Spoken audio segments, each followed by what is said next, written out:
Jika jiwaku berdoa kepadamu, Tuhanku, ajar aku terima saja pemberian tanganmu dan mengaku seperti Yesus di depan sengsaranya. Jangan kehendakku Bapa, kehendakmu jadilah.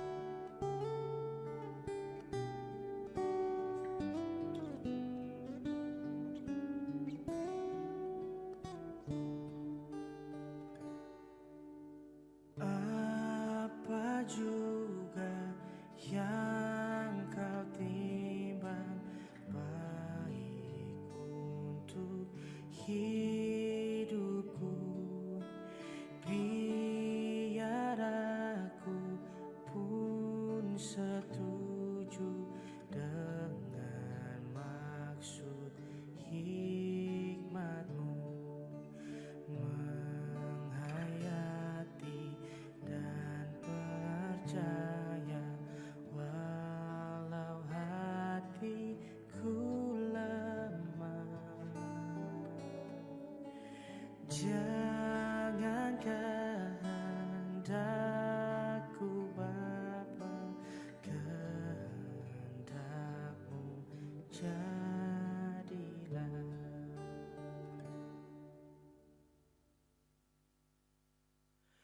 Ku berbahagia, yakin teguh, Yesus abadi, kepunyaanku.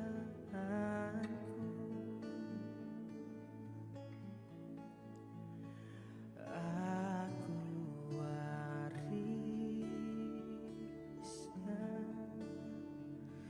ku ditebus,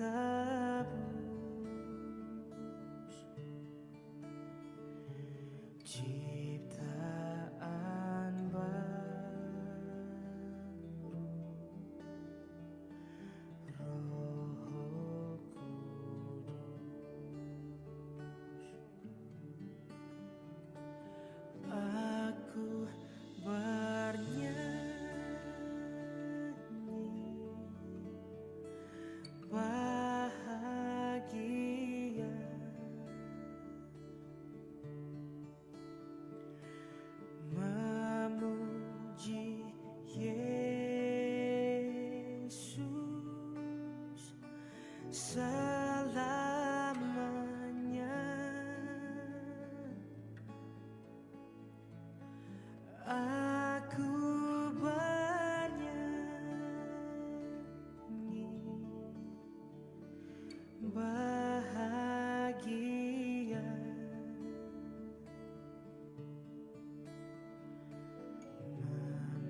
Yesus berjanji memberikan kasih-Nya kepada aku dan kau.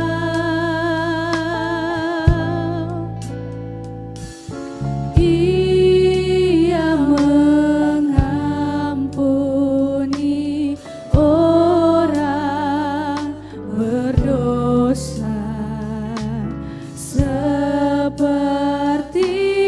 aku dan kau. Hai mari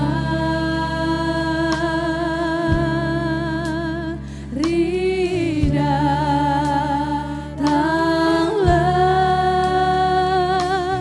kau yang lelah, mari datanglah.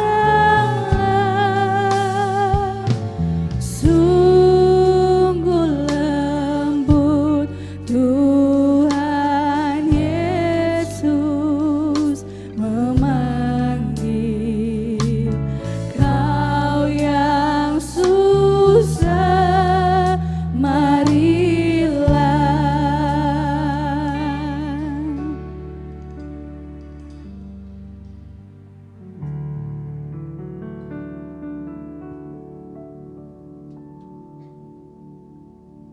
Puji nama Tuhan, shalom. Shalom. Sekali lagi shalom. Shalom. Tuhan, saya percaya sukacita Tuhan mengalir di tempat ini, amin. Amin. Kita siapkan hati kita, pikiran kita, konsentrasi kita untuk menyembah Tuhan pagi hari ini. Sebab kita percaya bahwa waktu ini adalah waktu yang terindah yang Tuhan berikan untuk kita bisa merasakan hadirat Tuhan, amin. Saya persilakan kita semua bangkit berdiri, kita akan berdoa.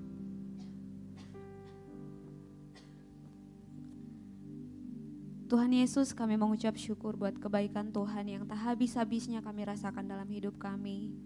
Pagi hari ini Tuhan Yesus, kami rindu untuk masuk dalam hadirat Tuhan, memuji dan menyembah Tuhan. Dan kami percaya Tuhan, Engkau bertahta di atas setiap pujian kami. Terima kasih Bapa yang baik. Kami buka ibadah ini di dalam nama Tuhan Yesus. Haleluya. Amin. Silakan duduk kembali jemaat Tuhan.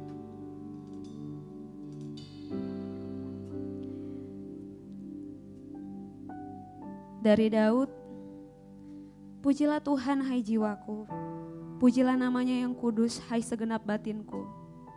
Pujilah Tuhan hai jiwaku, dan janganlah lupakan segala kebaikannya. Dia yang mengampuni segala kesalahanmu, yang menyembuhkan segala penyakitmu. Dia yang menebus hidupmu dari lubang kubur, yang memahkotai engkau dengan kasih setia dan rahmat. Dia yang memuaskan hasratmu dengan kebaikan, sehingga masa mudamu menjadi baru seperti pada burung Raja Wali. Pagi hari ini mari kita ingat kebaikan Tuhan dalam hidup kita.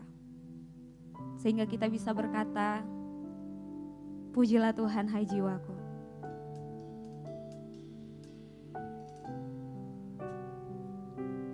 Terima kasih Tuhan.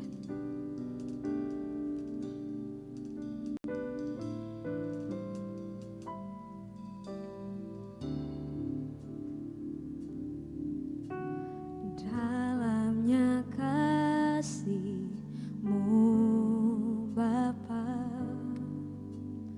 terlebih dari segalanya, pengorbanan yang termulia selamatkanku. Dengan darah yang tercurah, ampuniku atas dosa. Ku bersujud kepadamu, oh Yesusku. Engkau ku sembah, Kau yang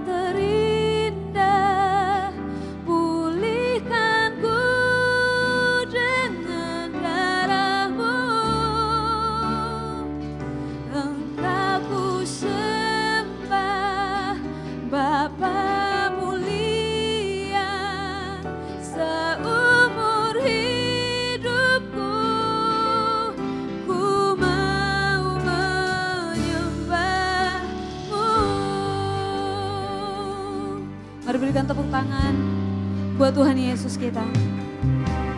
Dalamnya kasih-Mu Bapa, terlebih dari segalanya, pengorbanan yang termulia selamatkanku dengan darah-Mu, darah yang tercurah. Ampuni kami Tuhan, ampuniku atas dosa. Ku bersujud kepadamu, oh Yesusku.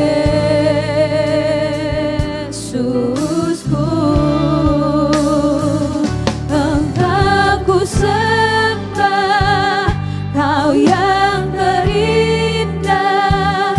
Pulihkanku dengan darah-Mu.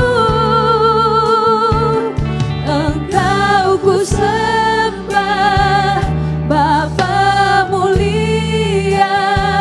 Seumur hidupku ku mau menyembah-Mu. Engkau ku sembah, Kau yang terindah. Pulihkanku dengan darah-Mu. Engkau ku sembah, Bapa mulia. Seumur hidupku ku mau menyembah-Mu. Mari angkat tanganmu pada Tuhan, sembah Dia.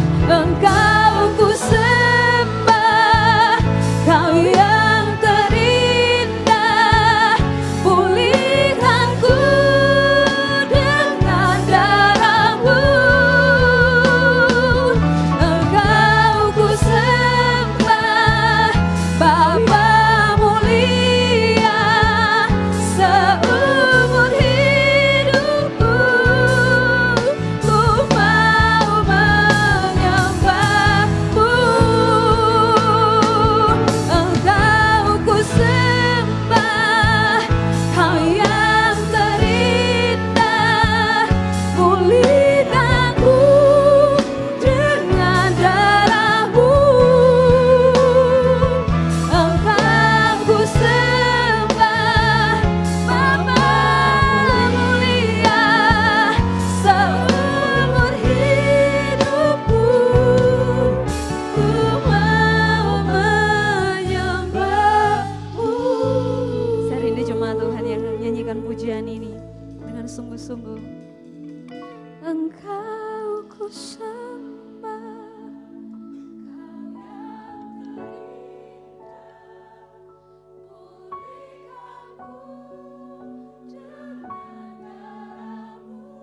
Kami sembah, Bapa mulia. Seumur hidupku ku mau menyembah. Ku sembah, Kau yang terindah. Pulihkanku dengan darah-Mu. Engkau ku sembah, Bapa mulia. Seumur hidupku ku mau menyembah-Mu. Seumur hidupku ku mau menyembah. katakan seumur hidupku Tuhan. Seumur hidupku ku mau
bersyukur buat kebaikan-Mu Tuhan dalam hidup kami.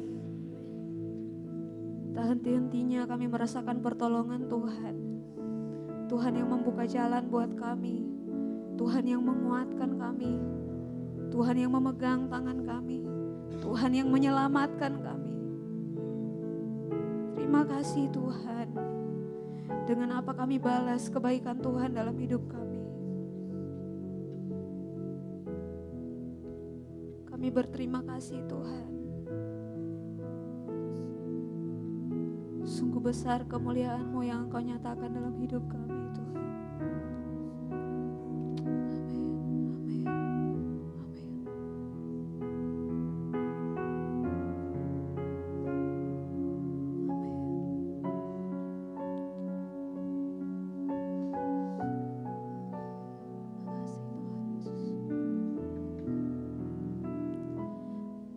Besar kemuliaan-Mu, Kau limpahkan bagiku. Mataku tertuju padamu, ku persembahkan hidupku. Ajaib perbuatan-Mu, Kau nyatakan bagiku. Mataku tertuju padamu, Yesus Kau kemuliaanku. Cuma Tuhan, besar kemuliaan yang kami rasakan dalam hidup kami Tuhan.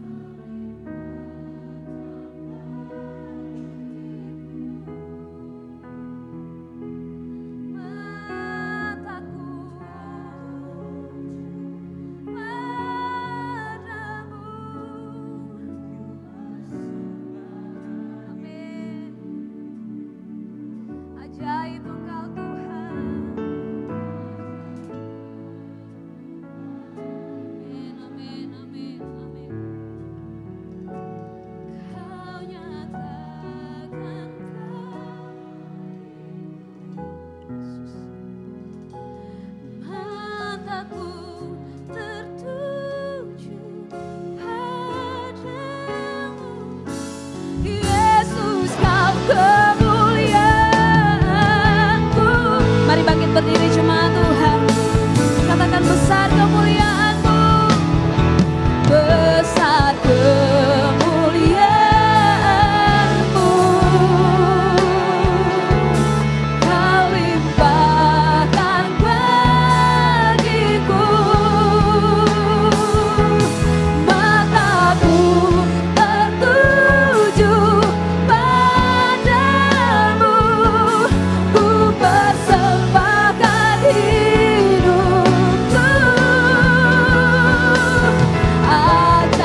besar kemuliaan-Mu Tuhan di dalam kehidupan kami.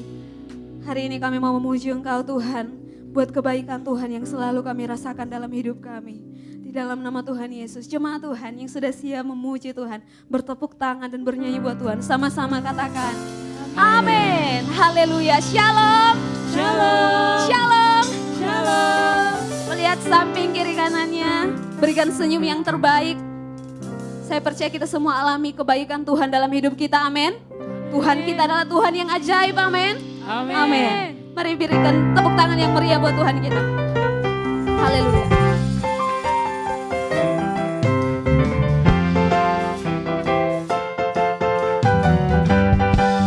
Haleluya. Sungguh ajaib kuasanya bagiku. Ajaib, sungguh ajaib anugerahnya dalam hidupku. Ajaib, sungguh ajaib kasih Yesus bagiku. Sama-sama katakan, Betapa heranku amin. menyaksikan perbuatannya yang ajaib. Ajaib, sungguh ajaib kuasanya bagiku. Ajaib, sungguh ajaib anugerahnya dalam hidupku. Ajaib, sungguh ajaib kasih Yesus bagiku. Betapa heranku menyaksikan perbuatannya yang ajaib. Setiap hariku menikmati berkat yang melimpah. Sepanjang Hidupku merasakan apa? kebaikannya, Kasih setianya. Ajaiblah Tuhan Yesusku, ajaib selamanya. Haleluya, ku puji namanya. Sama-sama. Ajaib, sungguh ajaib kuasanya bagiku, amin. Ajaib, sungguh katakan anugerahnya dalam hidupku. Ajaib, sungguh ajaib kasih Yesus bagiku. Betapa heranku menyaksikan perbuatannya yang ajaib. Setiap hariku menikmati berkat yang berlimpah. Sepanjang hidupku merasakan kebaikannya, kasih setianya. Ajaiblah Tuhan Yesusku, ajaib selamanya. Haleluya, ku puji namanya. Saya percaya kita semua alami kebaikan Tuhan, amin. Saat kita bertepuk tangan, kita percaya bahwa Tuhan Yesus sudah menyatakan kuasa dan kasih-Nya dalam hidup kita. Haleluya. Setiap hariku merasakan berkat yang berlimpah. Sepanjang hidupku merasakan apa? kebaikannya, kasih setianya. Ajaiblah Tuhan Yesusku, ajaib selamanya. Haleluya, ku puji nama. Mari jempolnya buat Tuhan Yesus kita sama-sama. Ajaib, sungguh ajaib kuasanya bagiku. Ajaib, sungguh ajaib anugerahnya dalam hidupku. Ajaib, sungguh ajaib kasih Yesus bagiku. Betapa heranku menyaksikan perbuatannya yang ajaib. Betapa heranku menyaksikan, betapa heranku menyaksikan, betapa heranku menyaksikan perbuatannya yang ajaib. Haleluya. Haleluya. Tuhan Yesus sungguh teramat baik dalam hidup kita. Saudara juga rasakan itu, amin. Amin. Mari sama-sama angkat tanganmu di hadapan Tuhan. Dia sungguh baik, Dia sangat baik. Yesus, Dia baik bagiku. Dia sungguh baik, Dia sangat baik. Yesus, Dia baik bagiku. Jemaat Tuhan saja yang nyanyikan. Dia sungguh baik, Dia sangat baik.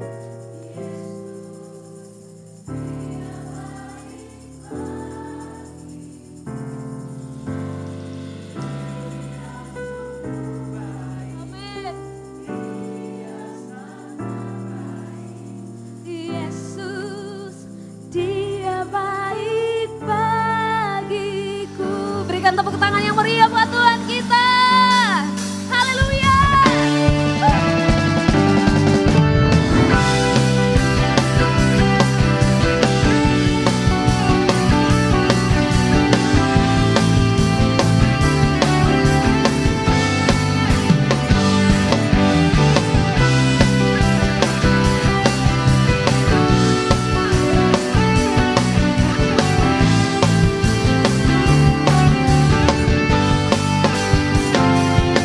Sama-sama nyanyikan pujian.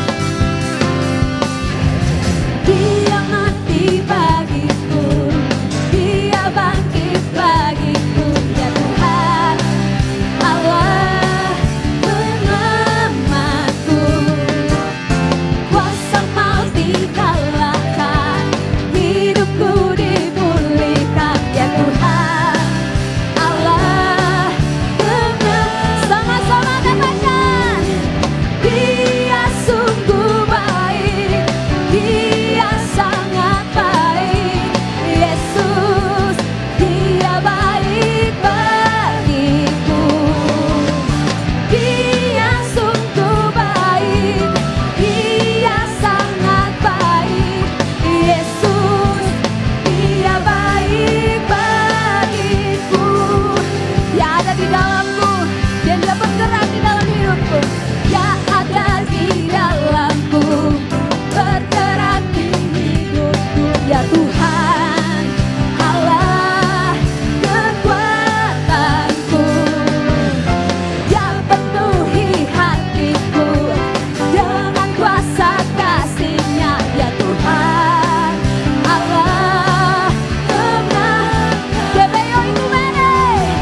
Dia sungguh baik, Dia sangat baik. Yesus, Dia baik bagiku. Dia sungguh baik, Dia sangat baik. Yesus, Dia baik bagiku. Saya rindu kita semua tepuk tangan buat Tuhan kita. Saat lagu ini berkata Dia sungguh baik, mari kita sama-sama lambaikan tangan buat Tuhan kita, amin. Haleluya. Sungguh baik, Dia sangat baik. Orang-orang yang alami kebaikan Tuhan, mari sama-sama angkat tangannya buat Tuhan kita. Dia sungguh baik, Dia sangat baik. Yesus, Dia baik bagiku. He is so good to you, He is so good to me. Jesus, He's so good to you and oh oh oh. He is so good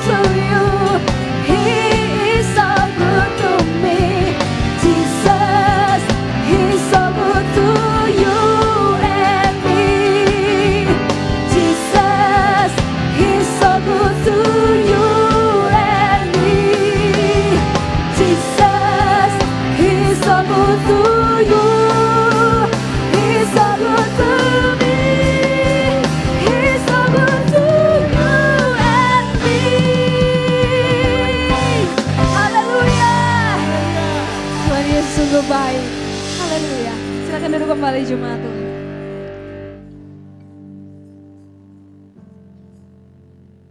Puji nama Tuhan. Tiba saatnya kita akan mendengarkan kebenaran firman Tuhan.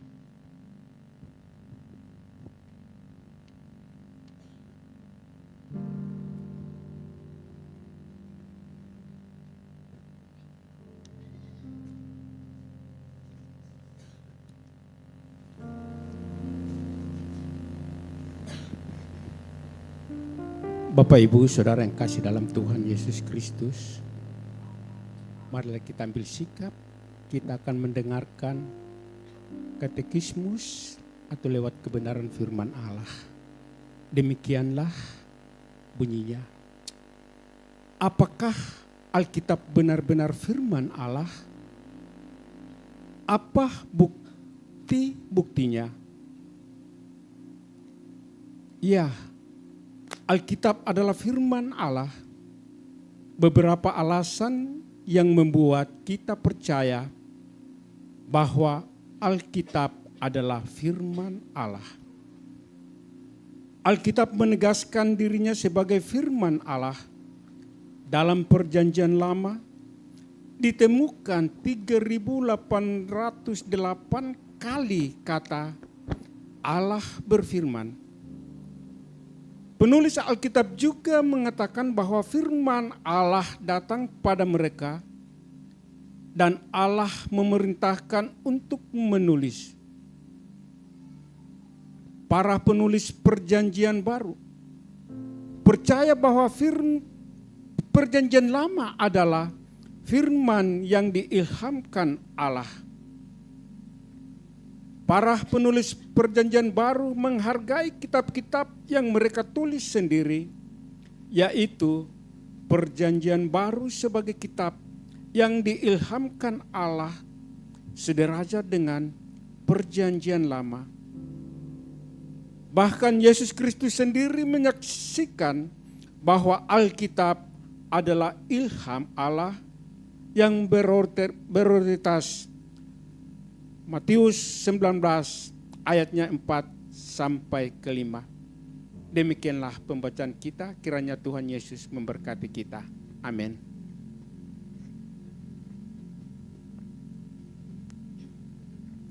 Puji nama Tuhan. Tiba saatnya kita akan mendengarkan kebenaran firman Tuhan. Saya ingin menyampaikan bahwa bagi Bapak Ibu yang mempunyai anak, bisa membawa anaknya ke lantai 1 untuk bergabung dengan anak-anak sekolah minggu yang lain dan akan juga dilayani oleh guru-guru sekolah minggu. Mari kita siapkan hati dan pikiran kita untuk mendengarkan kebenaran firman Tuhan pada pagi hari ini. Hati kami siap Tuhan mendengarkan kebenaran firman-Mu. Ku siapkan hatiku Tuhan untuk dengar firman-Mu saat ini.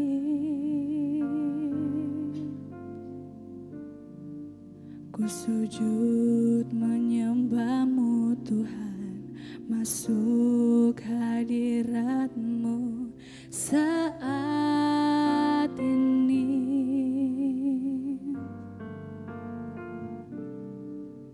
Curahkan urapan-Mu Tuhan bagi jemaat-Mu saat ini. Ku siapkan hatiku Tuhan untuk dengar firman-Mu.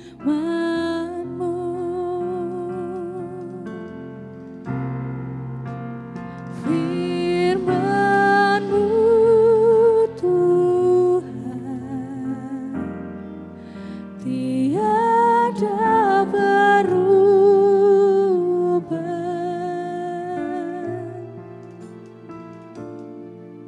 Dahulu, sekarang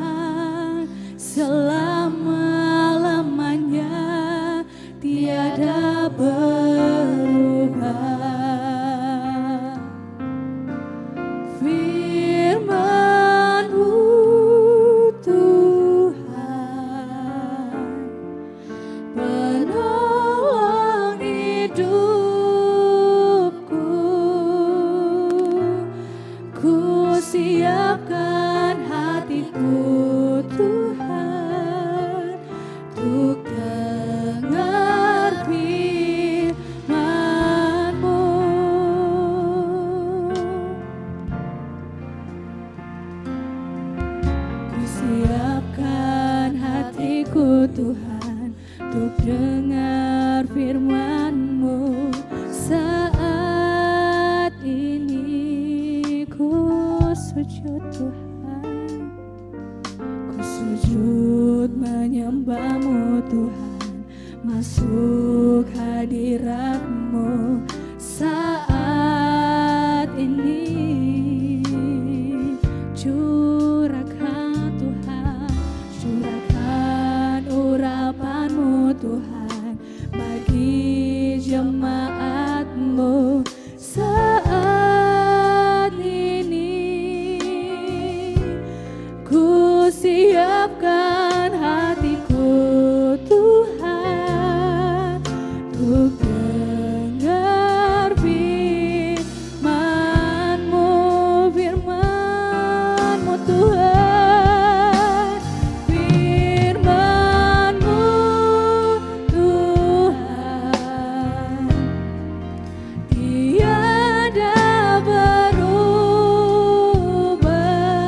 dahulu Tuhan, dahulu sekarang selama-lamanya tiada berubah. Firman-Mu Tuhan, penolong hidupku. Ku siapkan hatiku Tuhan untuk dengar firman-Mu. Saya rindu jemaat Tuhan saja yang menyanyikan lagu ini. Firman, amin Tuhan.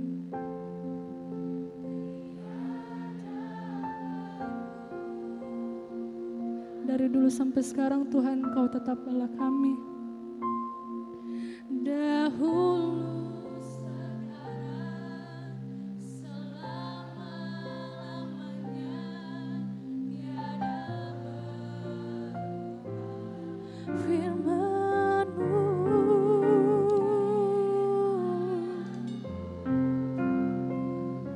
amin Yesus. Penolong hidupku, ku siapkan hatiku Tuhan untuk dengar. Saya undang Bapak Ibu Saudara jemput berdiri.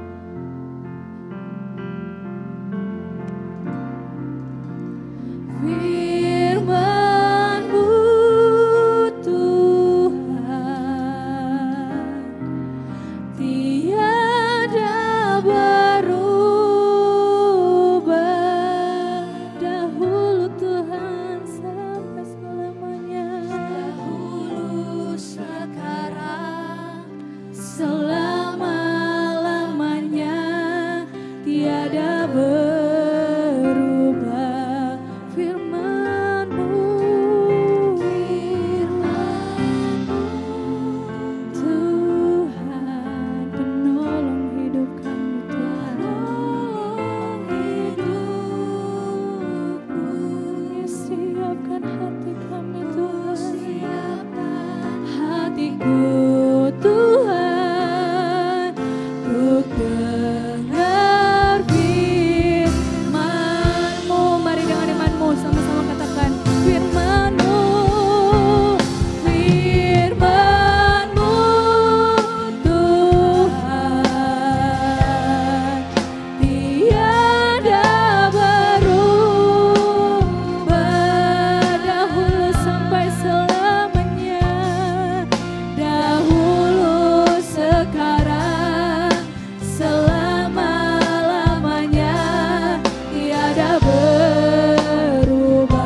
Firman-Mu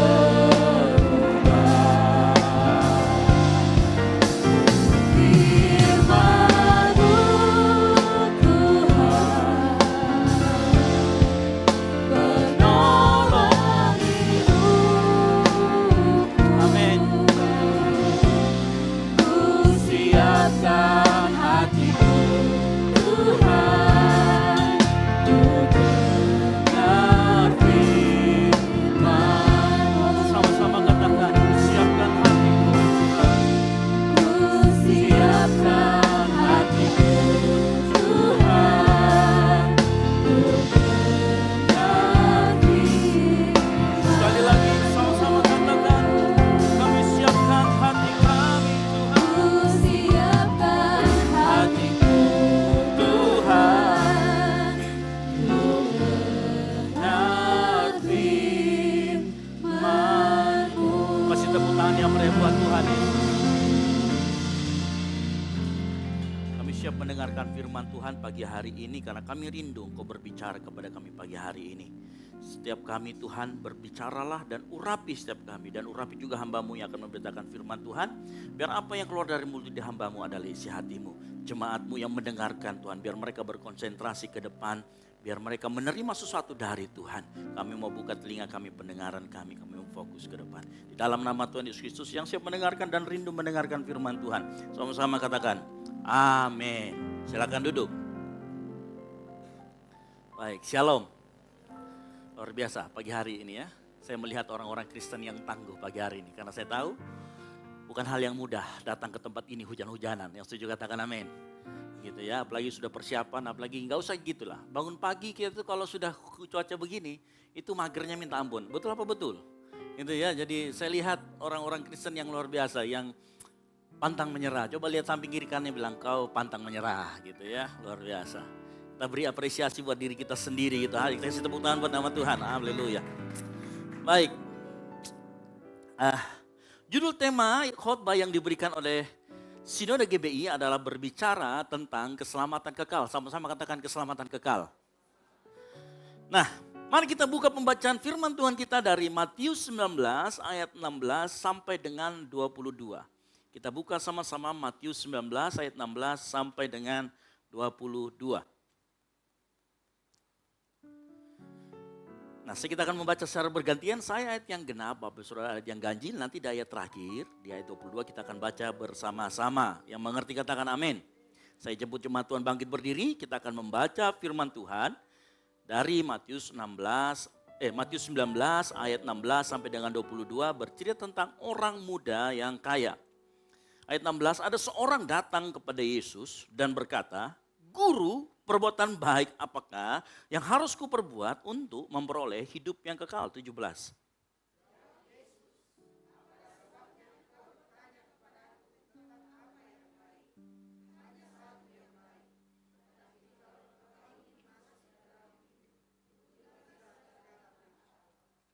Kata orang itu kepadanya, perintah yang mana? Kata Yesus, jangan membunuh, jangan berzina, jangan mencuri, jangan mengucapkan saksi dusta. 19.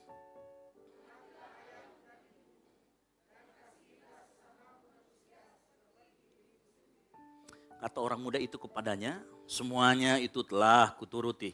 Apalagi yang masih kurang? 21.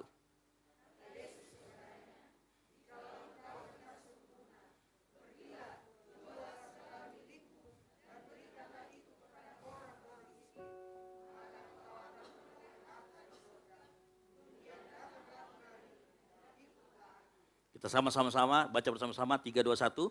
Ketika orang muda itu mendengar perkataan itu, pergilah ia dengan sedih sebab banyak hartanya. Silakan duduk. Berbagai orang yang membaca, merenungkan dan melakukan firman Tuhan.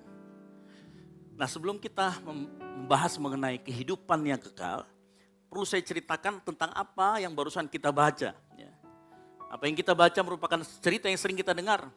Kalau kita berbicara tentang, bayangkan ini seorang muda, ya, bukan hanya muda, bahkan di ayat 20 dia sudah dikatakan muda. Lalu kemudian apa? Muda, kaya, raya. Ayat 22 nanti dikatakan banyak hartanya.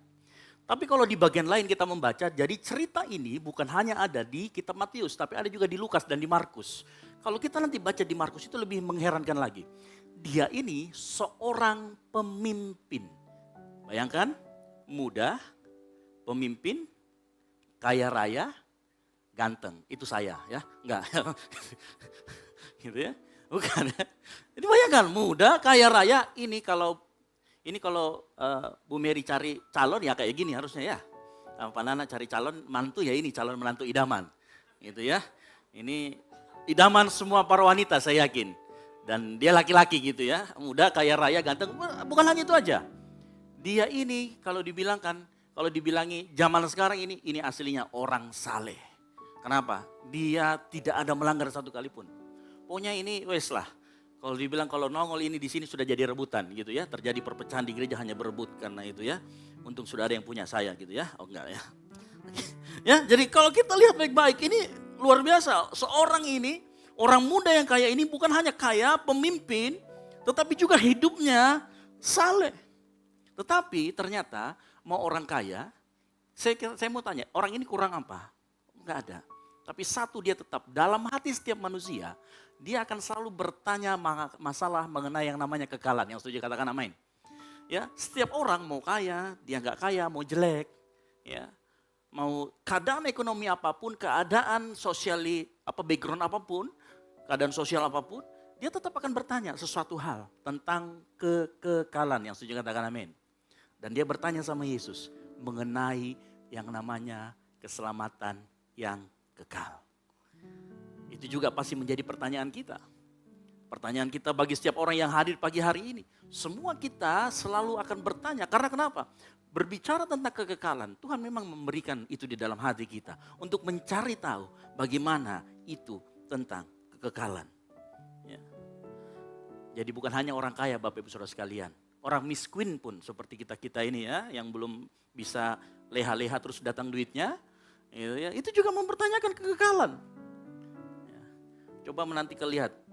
Di ayat 16 dikatakan ada seorang datang kepada Yesus dan berkata, Guru, perbuatan baik apakah yang harus kubuat untuk memperoleh hidup yang kekal. Jadi judulnya pagi hari ini, keselamatan kekal, beroleh hidup yang kekal. Ya. Pertanyaan ini pertanyaan yang mendasar. Gak usah orang berlatar belakang, orang ateis pun itu mempertanyakan kehidupan yang kekal. Bahkan mereka menyangkalnya.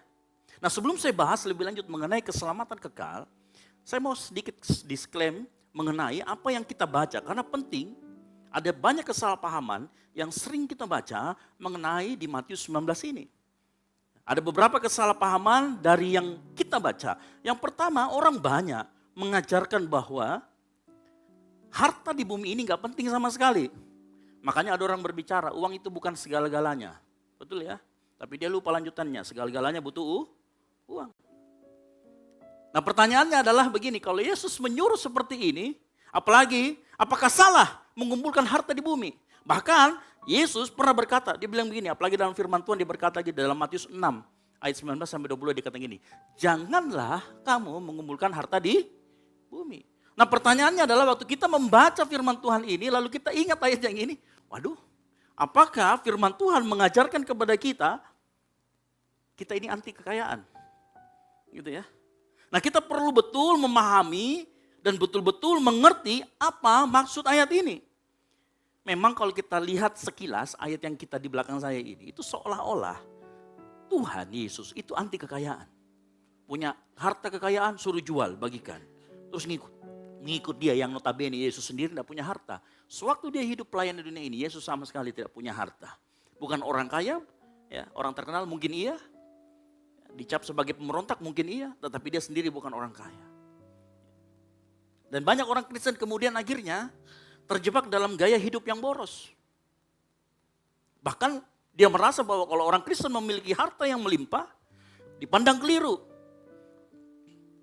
Pernah ada pengajaran yang mengatakan bahwa jangan sampai kita punya yang namanya asuransi. Itu artinya gak percaya sama Tuhan. Karena kita mengandalkan asuransi kita. Pernah dengar pengajaran seperti itu? Lalu kemudian ada yang namanya tabungan dan investasi, itu gak boleh. Ya, nah ini kesalahpahaman yang sering muncul ya, karena kita membaca ayat secara salah. Nah kesan semacam ini jelas keliru. Saya mau kasih tahu pagi hari ini, saya jelaskan sedikit sebelum kita sambung mengenai kehidupan kekal. Dan nanti apa kaitannya harta dengan kehidupan yang kekal. Nah, kesan bahwa orang Kristen tidak boleh memiliki harta adalah kesan yang keliru. Nah, pandangan yang keliru karena sebenarnya Alkitab tidak pernah melarang orang Kristen untuk memiliki harta. Yang mengerti katakan amin. Allah tidak anti terhadap kekayaan. Makanya perhatikan dalam Ulangan Allah ngomong begini, aku memberikan kamu kekuatan untuk memperoleh kekayaan. Yang Tuhan berikan kepada kita kekayaan untuk apa? Kekuatan untuk memperoleh kekayaan. Artinya Yesus sendiri atau Tuhan sendiri tidak anti terhadap kekayaan. Bahkan coba kalau perhatikan di perintah ke-10 dari hukum Taurat dikatakan jangan mengingini harta milik sesamamu. Artinya begini, hukum itu dibuat untuk melindungi harta orang-orang yang saat itu ada. Begitu juga saat ini. Ya, belum lagi kalau kita baca nanti mengenai di Amsal. Amsal bicara tentang semut. Yang berbicara tentang perbekalan. Kita kan harus mengumpulkan tabungan dan lain sebagainya. Betul apa betul Bapak Ibu Saudara sekalian? Artinya sebenarnya Alkitab tidak anti terhadap kekayaan. Yang setuju katakan amin. Saya tidak mengajarkan teologi kemakmuran ya. Karena teologi kemakmuran itu hal yang berbeda. Gitu ya. Teologi kemakmuran itu orientasinya terhadap berkat yang berlebihan. Jadi apa-apa ngomongnya berkat. Dan biasanya orang yang teologi kemakmuran cenderung memanfaatkan Tuhan untuk dia mendapatkan berkat. Nah, saya tidak akan mengajarkan masalah teologi kemakmuran, tetapi kita bertanya-tanya, lalu apa maksud Matius 6 ayat 19 sampai 22 tadi? Nah, kita perlu membaca baik-baik. Waktu Yesus ngomong jangan kamu mengumpulkan harta, di dalam versi mudah dibaca, dalam Matius 6 ayat 19, jangan menimbun harta di bumi untuk diri. Nah, penekanannya bukan di jangan mengumpulkan, tetapi penekanannya ada pada ini untuk siapa. Nah, kalau itu untuk diri kita sendiri, maka atau mementingkan diri sendiri, tidak memikirkan orang lain, tidak memikirkan gereja Tuhan, tidak memikirkan kemudian orang-orang yang miskin, orang-orang yang membutuhkan, maka disinilah penekanan Tuhan Yesus. Makanya dikatakan jangan menimbun harta di bumi untuk diri sendiri. Jadi masalah utamanya di ayat ini adalah banyak orang yang tamak atau rakus. Halo? Ya. Coba perhatikan ayat 21 nanti ya. Permasalahannya adalah tamak atau rakus. Dan tahukah kita ya, sebenarnya kekayaan kalau kita miliki itu tidak masalah sepanjang Matius 6 ayat 21 ingat. Karena di mana hartamu berada, di situ hatimu berada. Ingat, yang penting di dalam kita mengelola harta adalah posisi hati kita. Nah, kalau hati kita selalu terfokus kepada harta, jangan salah hati kita bisa bergeser menjadi yang namanya rakus atau tamak. Ya. Sekali lagi penekanannya bukan pada mengumpulkan harta. Kita perlu membiayai istri kita perlu membiayai suami kita perlu membiayai anak-anak kita. Yang setuju katakan amin. Tetapi ingat, kalau itu kemudian membuat kita menjadi rakus, menjadi tamak, di sini masalah muncul. Ya. Makanya saya kasih tahu, Matius 6 ayat 19 sampai 22 bukan berbicara mengenai jumlah hartanya, tetapi posisi hatinya dan bagaimana sikap kita terhadap harta kita. Dan saya mau kasih tahu pagi hari ini, hanya karena kita membahas orang yang kaya, ingat, ketamakan itu bukan penyakit orang kaya Bapak Ibu Saudara sekalian. Itu penyakit manusia pada umumnya. Makanya saya mau kasih tahu ya. Ketamakan bukan hanya menjadi milik orang-orang kaya. Siapa saja, bahkan orang miskin, orang sederhana, berpotensi terjerumus di dalam kekayaan. Yang mengerti katakan amin. Beberapa hari lalu, mungkin sedang ramai dibicarakan bagi kita-kita yang sering memantau media sosial. Ada seseorang influencer TikTok. Dia beli sapi 1 ton. Tahu sapi limosin ya? Yang 1 ton itu kalau ditimbang itu 1 ton. Kemudian dia bawa ke suatu tempat, saya nggak sebutkan tempatnya, mungkin ada sudah mengerti. Ya, dia potong sapi ini, dia bikin mukbang rame-rame. Wajannya gede banget. Ya kan? Dia buka jam 12 siang dia mulai olah, selesai itu tengah malam. Saking banyaknya. Dan tahu berapa dagingnya? 1 ton. Oh, kan kalau makan 1 ton daging itu sampai muntah-muntah pun ya nggak habis gitu ya. Nah, waktu dia bikin, dia olah dan lain sebagainya. Waktu dia olah, dia mau ke belakang, ke toilet. Jadi si dokter ini, dia ke belakang. Ke belakang 15 menit, setelah dia balik, dagingnya hilang. Ya sudah tahu ya, dagingnya hilang. Halo, kira-kira yang ambil siapa? Ya nggak tahu ya, orang-orang sekitar situ, betul nggak? Tapi ingat, ketamakan, padahal ini belum dipersilahkan loh. Belum dipersilahkan, karena nanti akan dibagi-bagi, rencananya mau dibagi-bagi. Jadi dikasih gitu ya. Jadi ternyata ketamakan itu bukan hanya penyakit orang kaya. Semua kita berpotensi kena yang namanya tamak atau rakus. Betul apa betul? Ya. Dan saya kasih tahu pagi hari ini. Ya. Cara pandang kita melihat sesuatu itu menentukan posisi hati kita. Makanya Matius 6 ayat 20 berkata mata adalah pelita tubuh. Ya, di sini lihat, mata adalah pelita tubuh. Jika matamu baik, teranglah seluruh tubuhmu. Nah, ini berbicara tentang mata, itu berbicara tentang cara pandang kita. Mata adalah pelita tubuh, mengajarkan bahwa aktivitas kita menggunakan mata. Dan mata itu akan membentuk persepsi kita, akan membentuk cara pandang kita. Buat kita yang bisa melihat ya, kalau tidak melihat kan dia mendengar gitu ya. Tetapi secara metaforis, mata menyiratkan sebuah cara pandang. Nah, cara pandang ini akan menghasilkan arti atau nilai hidup tentang fokus kehidupan. Ya, makanya cara pandang mempengaruhi seluruh kehidupan. Kalau seseorang melihat harta itu sesuatu hal yang penting, maka dia akan mengejarnya sekuat tenaga. Apapun yang dia lakukan, kalau bisa jadi cuan, bisa jadi duit, jadi hepeng, dia akan lakukan. Seluruh waktu, pikiran, dan tenaga. Makanya sekarang akhir-akhir ini, ramai model TikTok atau model yang cari uang itu, siapa ya? Saya lupa namanya. Jadi dia itu di ruang tamunya, dia pasangin kamera, jadi dia bisa ngelihat aktivitas di situ. Nanti dia panggil tamu siapa. Cuman aktivitasnya cuma main game, ngelihat siapa yang nyumbang. Bayangkan, nyantai aja nyari duit. Ya, dalam nyantainya dia nyari duit. Karena kenapa? Cara pandangnya adalah untuk mencari kekayaan. Ya. Artinya orang ini melihat kekayaan sebagai hal yang berarti. Nah, ini uniknya. Allah menggunakan kekayaan untuk menguji karakter kita.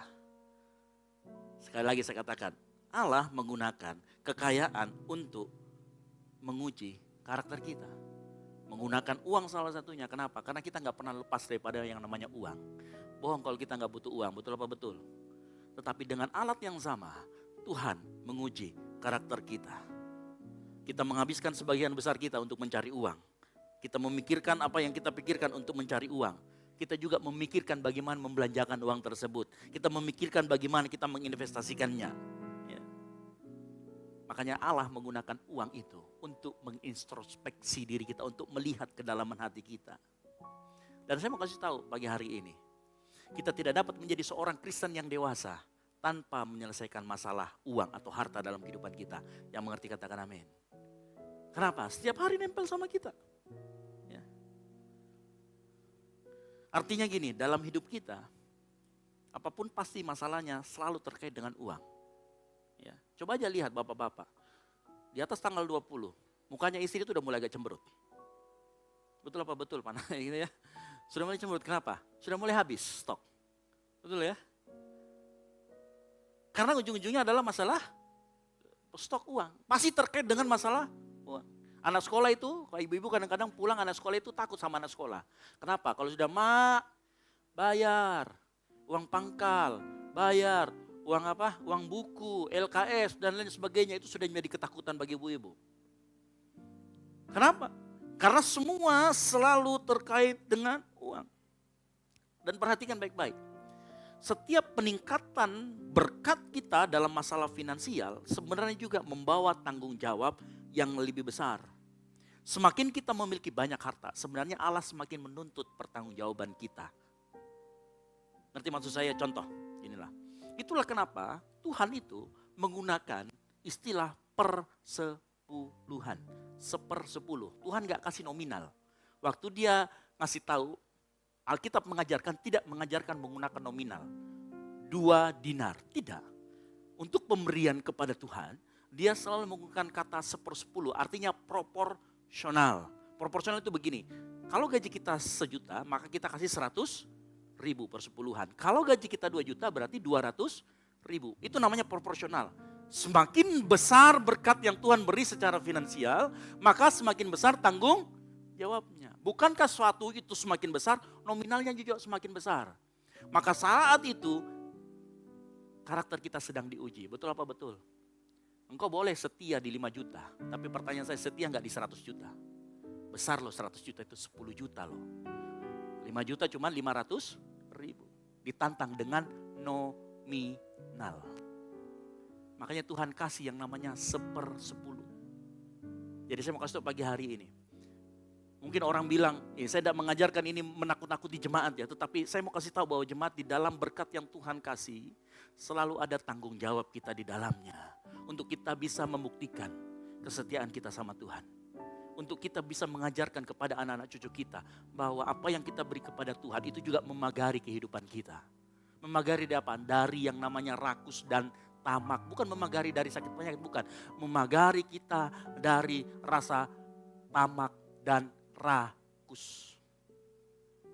Boleh pada saat kita gaji kita 5.500.000 masih merasa kecil. Begitu kita dapat 1 miliar proyek, 100 juta bro. Wah, ya kan? Ini bisa beli 1 Agya ini. Sudah mulai mikir. Nah ini yang bahaya. Saat engkau berani memberikan, mengembalikan apa yang menjadi milik Tuhan. Engkau memagari dirimu dengan dari rasa-rasa tamak dan rasa rakus itu. Tapi kalau engkau tidak mengembalikan, apa yang terjadi? Dia mulai masuk pelan-pelan rasa tamak dan rakus itu. Kalau rasa tamak rakus itu mulai masuk, posisi Tuhan yang harusnya posisi utama itu nanti digeser. Tanpa kita sadari. Makanya saya mau kasih tahu, bertobat itu setiap hari, yang setuju katakan amin. Bertobat itu setiap hari.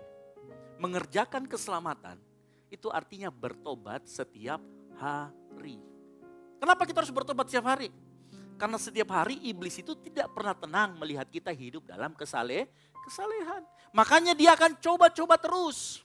Kita dikasih berkat sama Tuhan, gaji bulan ini, emang bulan depan gak dikasih lagi? Halo? Pada saat kita dikasih gaji bulan depan, dikasih tunjangan bulan depan, itu juga ujian. Karena kenapa? Kita harus mulai memagari diri kita supaya kita tidak menjadi rakus dan tamak. Nah ini yang seringkali orang lupa. Dipikirnya kalau, saya dulu punya pemahaman yang keliru tentang kebebasan finansial. Dipikirnya kalau kita, waduh saya dapat gerakan dari Roh Kudus untuk memberi sebuah gereja. Berapa puluh juta. Dipikirnya setelah dia taat di situ, nggak akan dites lagi besok. Dipikirnya dia sudah bebas masalah keuangan. Enggak. Seumur hidup kita dituntut untuk bertobat setiap hari. Karena ujian itu datang setiap hari. Dan iblis tidak akan tinggal tenang. Dia selalu cari teman pergi ke neraka. Ya, kalau Yesus ngomong di rumah Bapakku banyak tempat tinggal. Iblis juga ngomong, di neraka juga banyak tempat tinggal. Tinggal siapa mau tarik siapa ini? Halo? Betul apa betul? Ya. Kalau Yesus bilang, di rumah Bapakku aku menyiapkan. Oh iblis juga ngomong, di bawah juga banyak. Tinggal kita kuat-kuatan siapa tarik siapa. Makanya bertobat itu setiap hari. Dan mohon maaf, bahkan kami pun yang berdiri di atas mimbar ini, bahkan saya pun, setiap saat selalu diuji. Tiap saat selalu. Dan kadang-kala kita jatuh, setuju atau setuju? Ya. Kadang-kala kita jatuh gak apa-apa Bapak Ibu. Cuman jatuh jangan keenakan, jatuh terus. Itu namanya hidup di dalam dosa. Yang Tuhan mau adalah saat kita jatuh, kita bertobat seperti yang dilakukan oleh Daud. Daud waktu ditegur dia bertobat. Daud itu banyak pelanggarannya Bapak Ibu. Tapi setiap kali dia melanggar, dia sujud di kaki Tuhan, dia minta ampun sama Tuhan. Nah itu yang harus kita lakukan setiap hari. Makanya karena ujian itu datang setiap hari, setiap waktu. Makanya kita disuruh waspada. Makanya Tuhan Yesus berkata, berjaga-jagalah senantiasa. Itu tepat selalu setiap waktu. Bukan karena selesai di ujian, misalkan di tempat ini. Kita dikasih ujian, menjaga kebersihan. Ya kan, wah puji Tuhan, di gereja saya tidak buang sampah sembarangan. Begitu keluar di dalam pintu gereja, buang sampah sembarangan. Oh sudah, iblisnya atau tepuk tangan. Oh, ternyata hanya karena tempat, bukan dari dalam hati. Ya. Kita selalu akan dites-tes dengan hal seperti itu. Kalau kita ingin menjadi seperti Allah, maka kita harus menjadi seorang pemberi yang mau katakan amin. Allah itu pemberi yang murah hati. Ya, dia ngasih hujan gak milih-milih.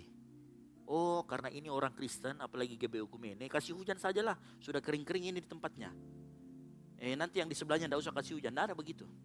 Tuhan itu pemberi, semakin kita murah hati, maka kita semakin serupa dengan Allah. Yang mengerti katakan amin. Ya. Maka saya mau beritahu lagi, saya tidak mendorong kita menakut-nakuti kita dengan yang namanya persepuluhan. Tetapi ingat, persepuluhan adalah salah satu cara Tuhan untuk mengingatkan kita akan bahaya yang namanya rakus dan tamak. Yang mengerti katakan amin.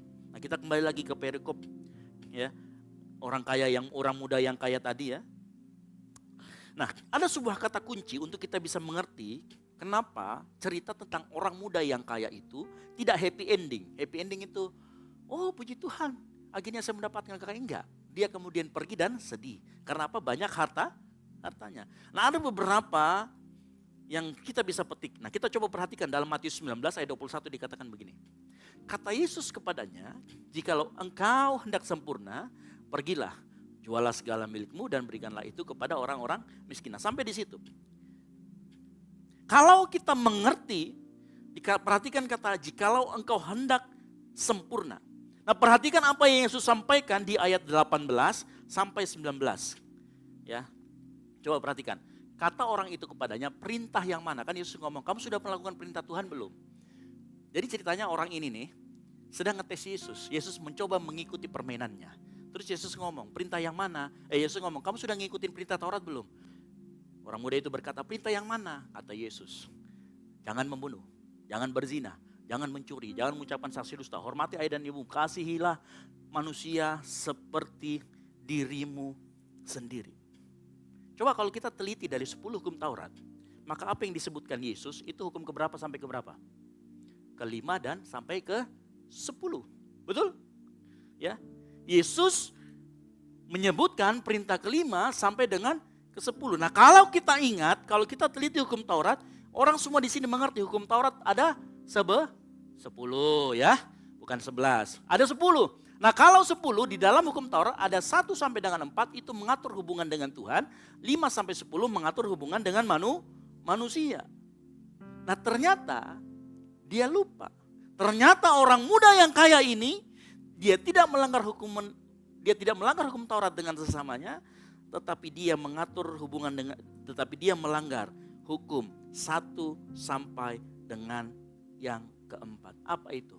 Apa hukum pertama sampai dengan yang keempat? Itu berbicara tentang apa? Penyembahan berhala.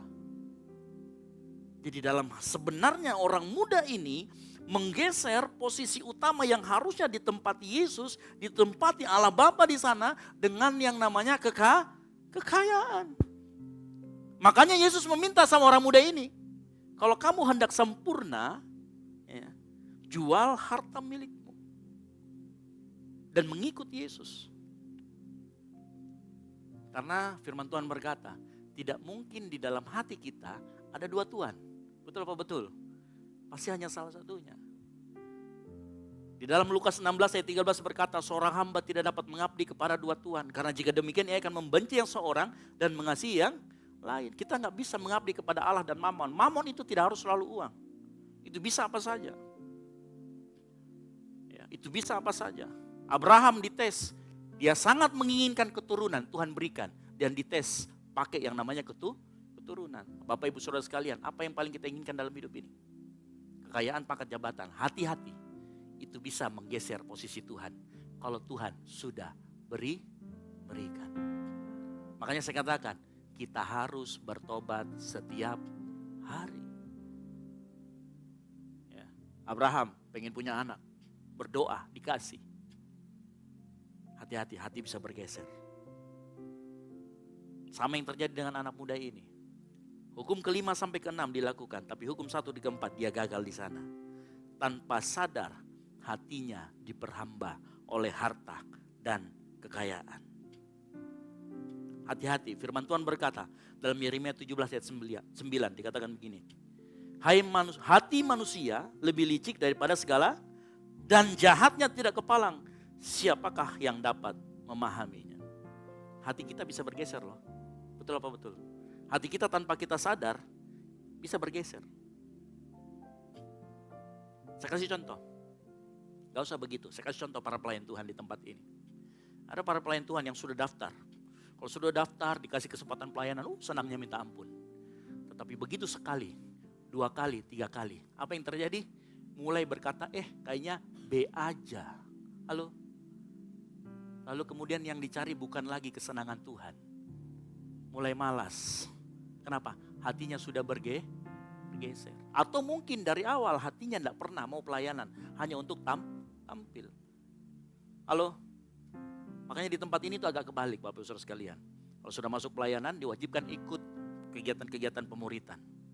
Ya kalau di tempat ini kan pemuritan dulu baru masuk pelayanan. Kalau di tempat ini agak berbeda. Nah, kenapa kita bikin begitu? Karena warna jemaatnya.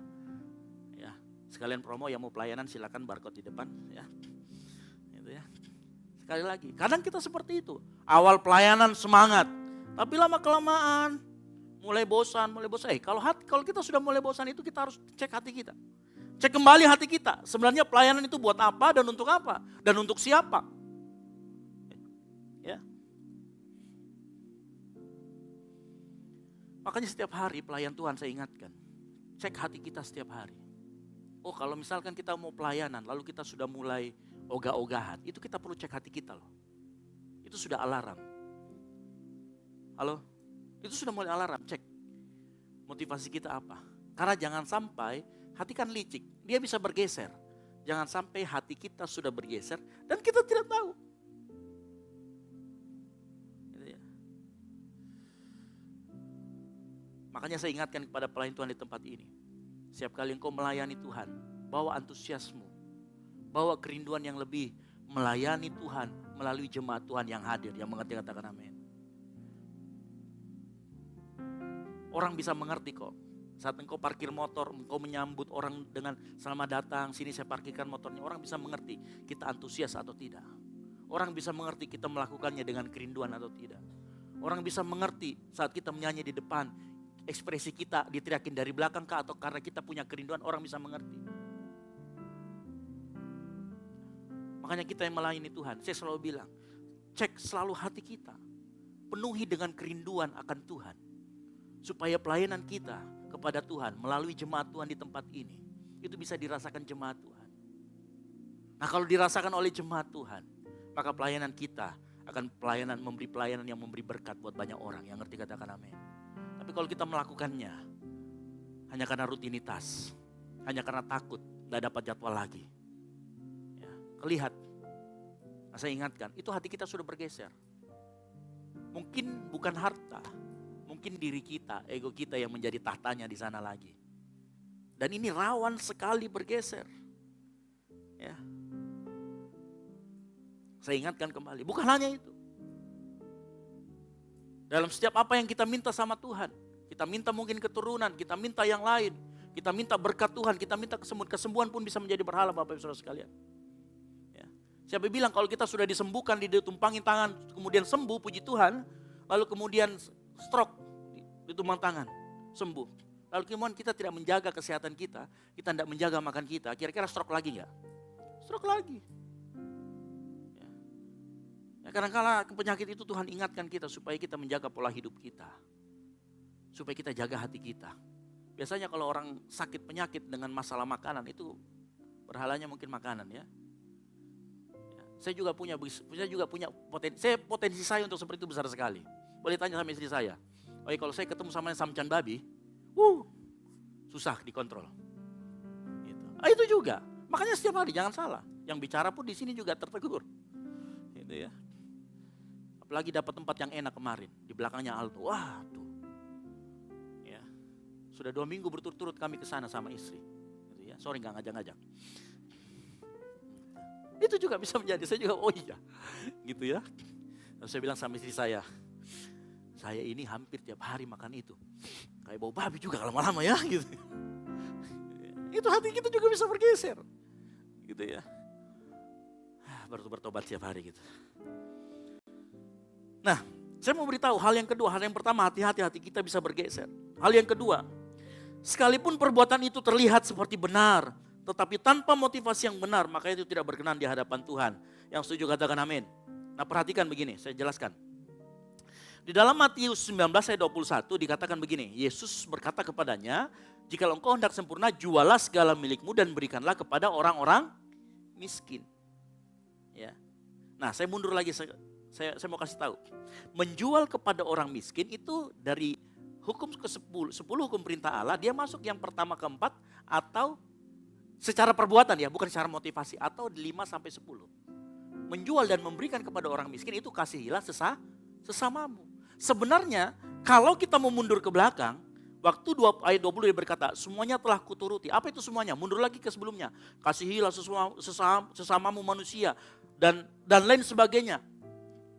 Itu sebenarnya dia sudah lakukan. Kalau ditanya, kalau saya jadi orang muda ini saya akan ngomong gini sama Yesus. Yesus, kan tadi saya sudah bilang, saya sudah mengasihi sesama manusia, semuanya sudah kuturuti. Apalagi kalau cuma sekedar memberi kepada orang miskin. Jelas-jelas saya sudah lakukan. Halo, betul ya? Tetapi perhatikan, dia melakukannya tanpa motivasi yang benar. Dia melakukannya tanpa didorong oleh sesuatu yang benar, bukan karena rasa cinta akan Tuhan, tetapi karena didorong oleh kemampuan ekonominya. Karena dia orang yang kaya. Makanya Yesus pernah ketemu dengan orang yang memasukkan uang. Orang kaya memasukkan uang banyak, terus janda miskin kasih masuk dua peser. Terus Yesus ngomong, apa? Yang lebih banyak yang mana? Janda itu. Kenapa? Karena yang satu memberikan dari kelebihannya. Motivasinya bukan cinta Tuhan, bukan karena dia mau memagari dirinya dengan kata rakus, tapi karena dia didorong oleh hanya karena lebih. Hanya karena mau show off, bisa jadi. Ya. Makanya saya mau kasih pagi hari ini, hati yang benar itu lahir dari sikap hati yang tunduk terhadap ajaran atau otoritas. Kenapa? Karena nanti otoritas, ortodoksi, ajaran yang benar harus bertemu dengan hati kita yang bengkok. Sehingga waktu ajaran yang benar bertemu dengan hati kita yang bengkok, kalau hati kita tunduk sama ajaran yang benar, dia akan ikut lurus. Makanya setiap kali kita dengar firman Tuhan, jangan keraskan hati. Yang ngerti katakan amin. Kalau kita ditegur sama firman Tuhan, jangan keraskan hati. Firman Tuhan itu seperti meluruskan hati kita yang bengkok.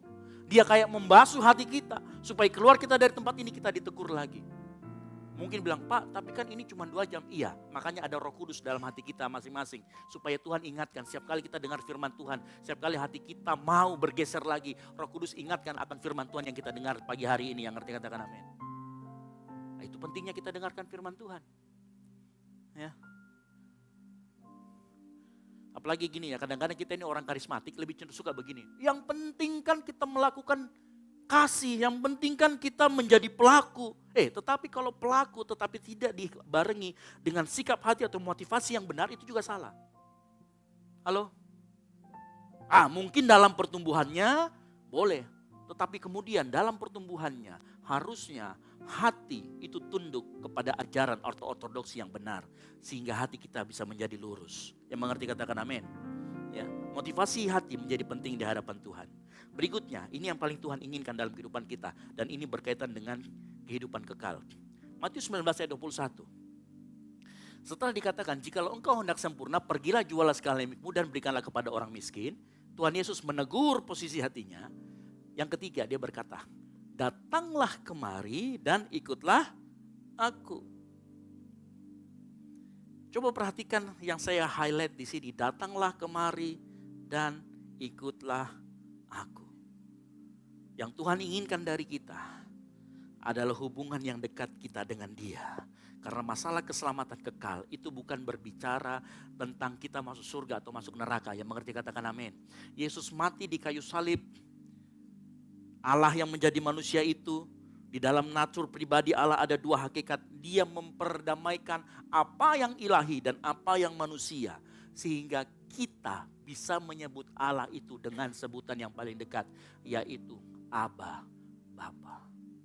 Makanya di dalam kekristenan, bukan berbicara soal tempat. Bukan berbicara tentang surga dan neraka. Karena begitu kita percaya Yesus, surga, tiketnya sudah ada di tangan kita. Tetapi begitu kita tahu kekristenan selalu berbicara tentang hubungan. Yang mari katakan amin. Relationship dengan Bapa itu yang Yesus inginkan terhadap orang muda ini. Karena begitu kita menjalin hubungan dengan Tuhan, maka sebenarnya hati kita sedang jaga. Yang ngerti katakan amin. Kalau kita punya hubungan yang dekat dengan Tuhan, kita terus mengenal Tuhan, maka saat itulah kita menjaga hati kita. Supaya hati kita terus diisi oleh yang namanya Bapa itu sendiri, oleh namanya Tuhan itu sendiri. Nah, yang Tuhan inginkan adalah hubungan yang intim itu kemudian menghasilkan pelayanan kita. Menghasilkan persembahan kita. Lihat anak muda ini, apa yang dia berikan bukan karena hasil hubungan yang intim dengan Tuhan. Tetapi hasil dari apa yang dia bisa lakukan untuk Tuhan. Kekristenan bukan berbicara apa yang kita bisa perbuat, tetapi apa yang Tuhan perbuat dalam kehidupan kita. Dia beri kita keselamatan, dia perdamaikan kita. Supaya kita bisa memanggil Aba, ya Bapa. Hubungan yang intim dengan Bapa melalui pribadi Yesus membuat apa yang kita lakukan. Saya mau kasih tahu, saat kita memiliki hubungan yang intim dengan Tuhan, hati kita terjaga. Maka apa yang kita lakukan akan kita lakukan seperti tanpa mengenal bosan. Karena hubungan yang intim dengan Tuhan akan membuat hati kita selalu dibaharui. Membuat hati kita yang selalu merasa bosan akan melahirkan ide-ide baru, konsep-konsep baru, melahirkan semangat dan antusias yang baru. Itu kalau kita punya hubungan yang intim dengan Tuhan. Makanya gak heran, pelayan-pelayan Tuhan dengar. Mungkin kau merasa bosan pelayanan, coba cek hubunganmu dengan pribadimu dengan Tuhan, pasti bermasalah. Pasti bermasalah. Karena pelayanan itu lahir dari hubungan yang intim dengan Tuhan. Tapi Kak, susah sekali Kak. Pak, susah sekali belajar. Ya. Susah sekali bangun jam-jam doa. Saya mengerti. Mungkin untuk pertama terasa berat buat kita. Saya mau beritahu ada sebuah trik. Ya, tapi ini hanya untuk yang baru mulai, baru belajar. Kalau kita sudah mengenal Tuhan, kita harus mulai langsung melaksanakan. Harus mulai dari hati. Kadang-kala dalam kita membangun hubungan dengan Tuhan, kadang-kadang perlu rangsangan dari luar. Ngerti maksudnya rangsangan dari luar? Butuh komunitas, butuh ada orang yang ingatkan, butuh alarm, betul? Kadang-kala kita butuh itu, karena kita seperti anak bayi yang harus kadang digendong, dipegang tangannya, ya, dipopoh. Ya. Kita perlu rangsangan dari luar, supaya kita bisa menerobos yang namanya kemalasan. Supaya kita bisa membangun hubungan pribadi dengan Tuhan. Karena keselamatan kekal berbicara tentang hubungan pribadi dengan Tuhan. Yang mengerti katakan amin. Makanya kadang-kala rangsangan-rangsangan dari luar itu bisa berarti begini. Kita butuh teman yang mengajak kita ke gereja. Mengingatkan kita. Ya, kita butuh kadang-kadang dengar-dengar lagu rohani. Supaya hati kita yang keras itu diterobos oleh Roh Kudus. Yang ngerti katakan amin. Ya. Kadang-kala kita perlu itu. Supaya kita bisa menjalin hubungan dengan Tuhan. Karena mungkin kita masih keras hatinya. Tuhan bisa menggunakan media apa saja, melalui apa saja. Ya. Kadang-kadang kita perlu seperti itu. Keselamatan kekal itu berujungnya surga, itu ujungnya adalah hubungan sama Tuhan. Makanya pada saat kita di dunia, kita dilatih untuk mengenal Yesus. Kita dilatih untuk mengenal Tuhan melalui pribadi Yesus. Karena nanti begitu kita masuk surga, yang berbicara adalah hubungan pribadi dengan Tuhan. Hubungan itu harus kita latih mulai dari sekarang. Para pemain musik, well singer saya panggil ke depan. Saya mau beritahu pagi hari ini. Tidak ada dalam keyakinan, kepercayaan manapun yang kita bisa menjalin hubungan yang dekat dengan pencipta kita seperti apa yang kita miliki pada saat ini. Yang setuju katakan amin. Itu hanya ada melalui salib Kristus. Agama apapun tidak ada. Pemulihan hubungan antara pencipta dan sang pencipta hanya ada melalui salib Kristus. Dan itu berbicara tentang keselamatan yang kekal. Engkau yang sudah diselamatkan, percaya Yesus. Dengar baik-baik. Jaga hubungan kita dengan Tuhan. Jaga hubungan intim kita dengan Tuhan. Apa hubungannya dengan uang? Hati-hati. Salah satu yang bisa merusak hubungan kita dengan Tuhan adalah harta, adalah uang. Yesus yang kita baca tadi, engkau tidak dapat mengabdi kepada dua Tuhan. Di bawahnya dikatakan engkau tidak dapat mengabdi kepada Allah dan Mamon. Ingat, saingan Allah itu bukan iblis. Halo? Saingan Allah itu bukan iblis, bukan Lucifer. Tetapi berhala yang lain yang namanya harta atau uang. Karena itu bisa merusak hubungan kita dengan Tuhan.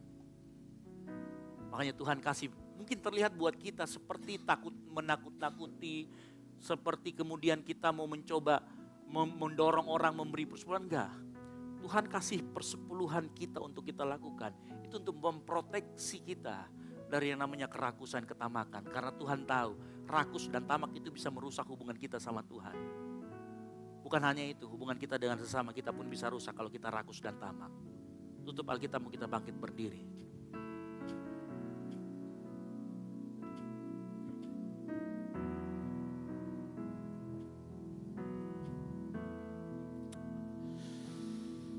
Haleluya. Kita siapkan hati kita.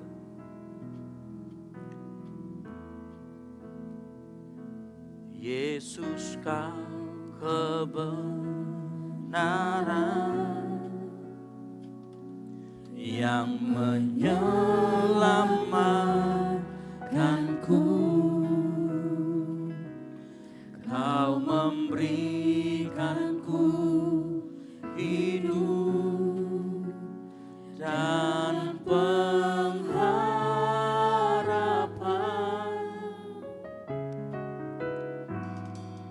Ku ikut kehendak-Mu, ku perlu anugerah-Mu,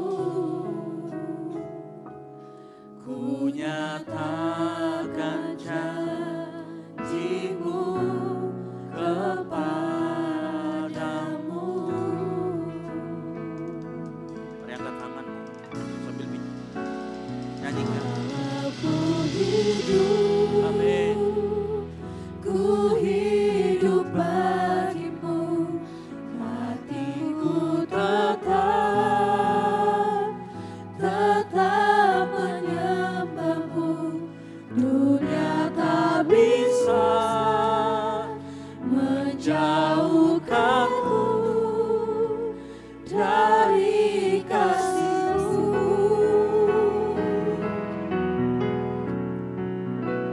Selama ku hidup bagimu, mataku tetap memandangmu. Amin. Amin. Amin. Amin. Dunia tak Yes. bisa menjauhkanku dari kasih. Kasih tepuk tangan buat Tuhan kita. Tanyakan pujian ini, Yesus Kau. Yesus, Kau kebenaran Amin.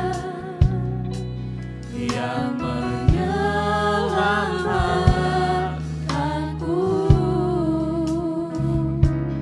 Kau memberikanku hidup dan pengharapan.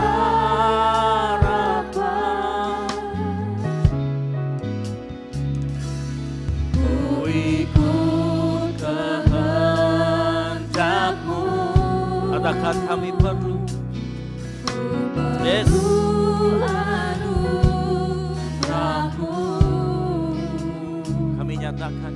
Ku nyatakan janji-Ku kepadamu. Sama-sama katakan. Kalau ku hidup, Kalau ku hidup bagimu, hatiku tetap menyembahmu.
Bisa saat kita beroleh kehidupan yang kekal adalah hubungan kita dengan Tuhan yang semakin intim.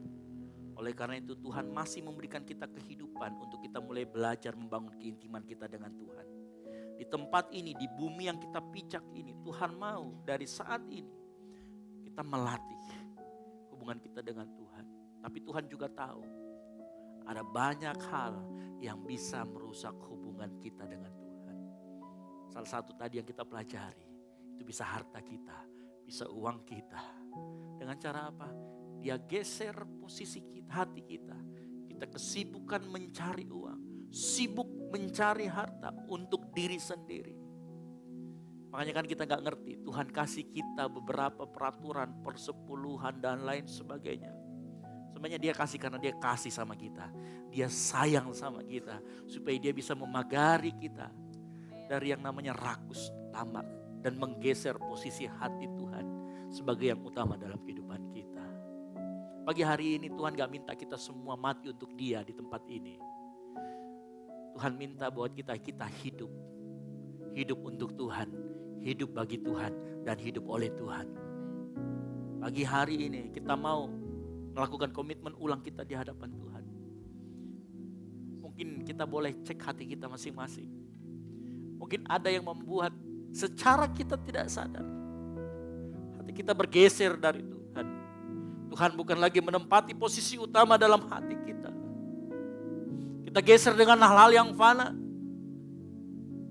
Kita geser dengan hal-hal yang tidak berkenan, menggeser motivasi kita.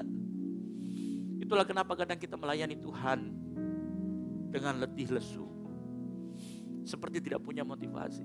Itu karena kita hilang koneksi, hilang kekuatan daripada Tuhan.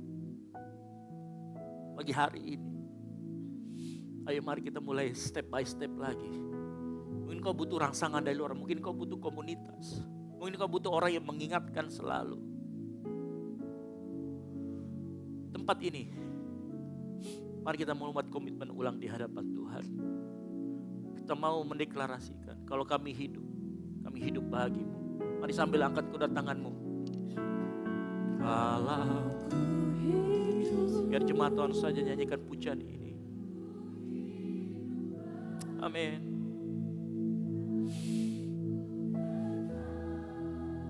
Pastikan hati kita tetap menyembah Tuhan. Pastikan hati kita tetap terarah kepada Tuhan. Amin.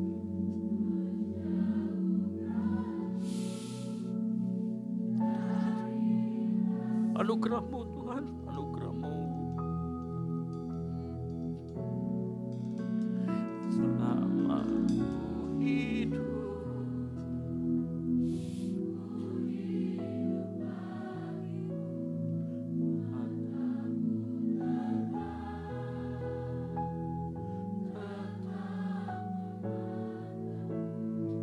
dunia tak bisa, amin, menjauhkanku dari. Mari kita mau jaga hati kita pagi hari ini. Kita terus bertobat setiap hari. Sama-sama kalau kita katakan pujian ini. Kalau ku hidup bagimu. Amin. Yeah. Tetap menyembahmu. Dunia tak bisa menjauhkanku dari kasih-Mu. Selama ku hidup bagimu, menantikan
mohon ampun Tuhan kalau faktanya seringkali dunia menjauhkan kami dari hubungan kami dengan Engkau Tuhan. Kami mohon ampun Tuhan jikalau pagi hari ini kami sadar kami sudah lalai, kami sudah mulai ingkar dengan janji kami di hadapan-Mu untuk membangun hubungan dan mengenal Engkau lebih dalam. Tapi bagi hari ini melalui kebenaran firman Tuhan kami diingatkan kembali Tuhan betapa liciknya hati kami bisa menjauhkan kami dari kasih-Mu Tuhan. Oleh karena itu kami mau rekomitmen lagi di hadapan-Mu. Kami mau membuat komitmen ulang di hadapan-Mu Tuhan. Dan kami mau bertobat setiap hari. Kami mau nilik kami setiap hari. Kami mau menilik hati kami hari demi hari. Supaya hati kami tetap benar di hadapan-Mu. Supaya kami hidup bagi-Mu, oleh-Mu. Dan hanya untuk-Mu Tuhan. Ampuni kami Tuhan, ampuni kami. Pagi hari ini kalau kami disadarkan Tuhan. Oh banyak hal yang sudah menjauhkan kami dari kasih-Mu. Kami mohon ampun Tuhan. Kami yakin keselamatan kekal Engkau sudah berikan. Tapi Engkau mau lebih daripada sekedar masuk surga, masuk neraka. Engkau mau menjalin hubungan yang intim. Dan kami mau memanggil-Mu dengan sebutan Abba ya Bapa. Karena kami adalah anak-anak-Mu Tuhan. Terima kasih pagi hari ini hamba-Mu selesai berbicara. Tapi hamba-Mu yakin firman Roh Kudus itu akan membasuh terus hati anak-anak-Mu yang hadir pagi hari ini. Sehingga dibenari dengan kebenaran firman Tuhan.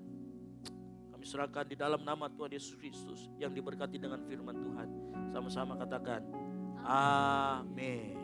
Silakan duduk Bapak Ibu sekalian. Wow, puji Tuhan. Saya percaya kita semua sudah diberkati dengan kebenaran firman Tuhan, amin. Amin. Yang diberkati oleh firman Tuhan, mari sama-sama lambaikan tangan buat Tuhan kita. Puji Tuhan, Tuhan Yesus sungguh dahsyat dalam hidup kita. Tiba saatnya kita akan memberikan persembahan. Amplop yang pertama untuk operasional pastori dan amplop yang kedua untuk kas gereja.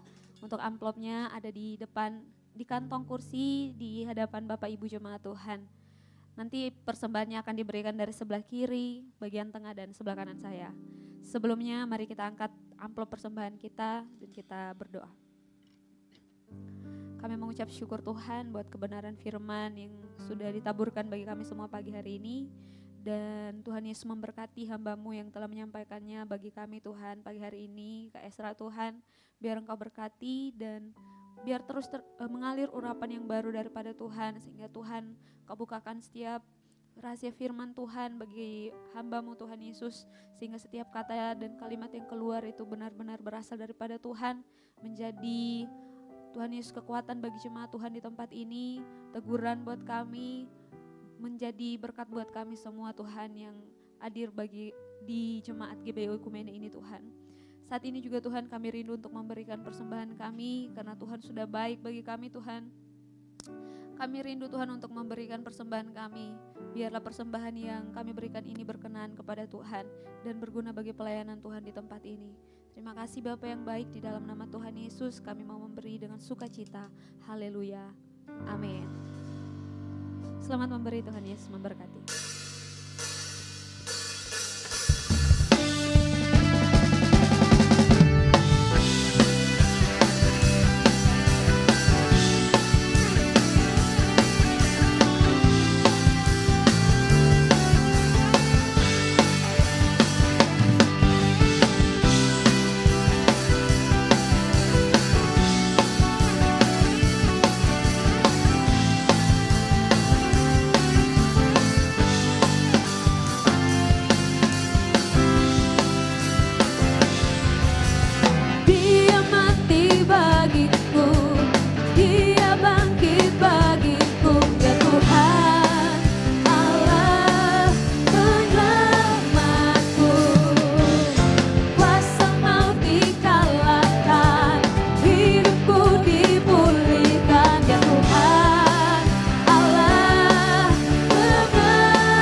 di dalamku, bergerak di hidupku. Ya Tuhan, Allah kekuatanku, Dia penuhi hatiku dengan kuasa kasih-Nya. Ya Tuhan, Allah kemenanganku.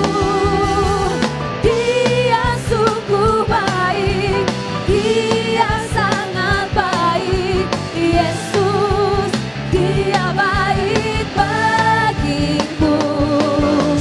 Dia sungguh baik, Dia sangat baik. Yesus, Dia baik bagi. Mari bangkit berdiri jemaat Tuhan. Dia sungguh baik, Dia sangat baik. Yesus, Dia baik bagiku. Oh, oh. Dia sungguh baik, Dia sangat baik. Yesus, Dia baik bagiku. Haleluya. Sungguh baik Engkau bagi hidup kami Tuhan.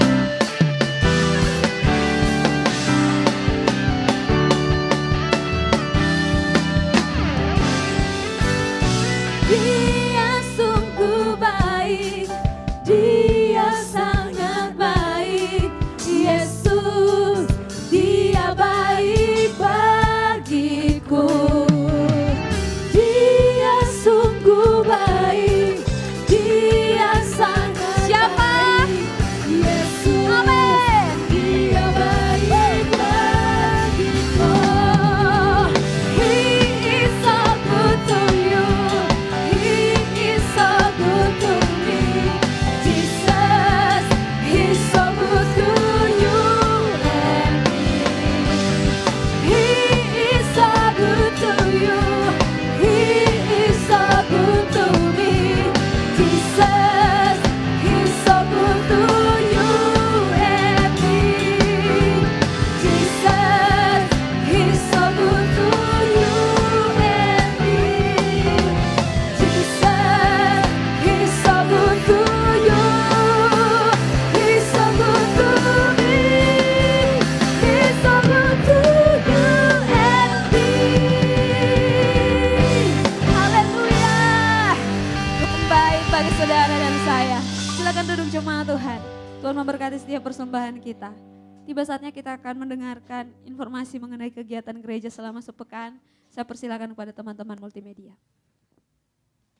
Shalom jemaat yang dikasihi Tuhan. Shalom jemaat yang dikasihi Tuhan. Berikut beberapa informasi kegiatan GBI Oikumene selama 1 minggu ke depan. Ibadah khusus kaum wanita atau Putri Sion akan diadakan minggu ini. Bagi para wanita terkasih Tuhan, jangan lupa hadir untuk beribadah bersama sesuai dengan informasi yang tertera. Untuk teman-teman yang bergabung dalam Ground Sudiang, Unhas, dan BTP, jangan lupa hadir pada Fusion Ground yang akan diadakan di gereja. Mari semakin mempererat hubungan kasih dan persaudaraan di dalam Tuhan. Doa sarapan pagi bersama akan diadakan pada hari Sabtu pukul 5 pagi bertempat di gereja. Bapak Ibu jemaat Tuhan juga dapat menyaksikannya secara online melalui live streaming YouTube GBI Oikumene. Doa pelayan dan puasa akan diadakan pada hari Sabtu pukul 6 sore bertempat di gereja. Gladi bersih untuk ibadah raya pertama akan diadakan pada hari Sabtu pukul 7 malam, ibadah raya 2 pada hari Minggu pukul 2:30 sore, dan gladi bersih untuk ibadah raya ketiga akan diadakan pada hari Sabtu pukul 10 pagi. Ibadah raya Minggu diadakan sebanyak 3 kali, yaitu pukul 9 pagi, pukul 5 sore, dan pukul 7 malam. Ibadah raya yang pertama dan kedua akan disertai ibadah anak sekolah minggu. Ibadah-ibadah ini juga dapat disaksikan secara online melalui live YouTube GBI Oikumene. Bagi saudara-saudari yang ingin mendapatkan dukungan doa, silakan menghubungi nomor berikut. Pondok Daud akan diadakan setiap hari Selasa dan Jumat pukul 3 sore bertempat di ruang sekolah minggu. Bagi jemaat Tuhan yang berkerinduan untuk didoakan, silakan mengisi form pokok doa yang telah disiapkan. Mari tetap saling menopang dalam doa-doa kita kepada Tuhan. Bagi saudara-saudari yang membutuhkan layanan konseling, penyerahan anak, dan pernikahan, silakan menghubungi nomor berikut. Baptisan akan diadakan pada minggu terakhir setiap 3 bulan sekali. Bagi saudara sekalian yang membutuhkan layanan baptisan, silakan menghubungi nomor berikut.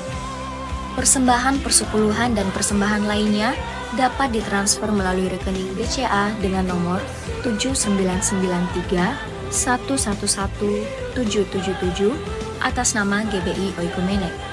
Jangan lupa untuk mencantumkan keterangan untuk setiap persembahan yang diberikan. Perpuluhan yang jemaat Tuhan berikan akan dipergunakan seluruhnya untuk pekerjaan Tuhan di tempat ini dan akan dilaporkan secara periodik serta terbuka kepada jemaat Tuhan sekalian. Bagi Bapak Ibu jemaat Tuhan dan saudara sekalian yang rindu untuk melayani Tuhan, silakan mengisi formulir dengan cara scan barcode berikut atau menghubungi nomor berikut. Mari memakai waktu dan talenta yang Tuhan beri bagi kemuliaan namanya. Demikian informasi mengenai kegiatan GBI Oikumene selama sepekan. Selamat hari Minggu, Tuhan Yesus memberkati.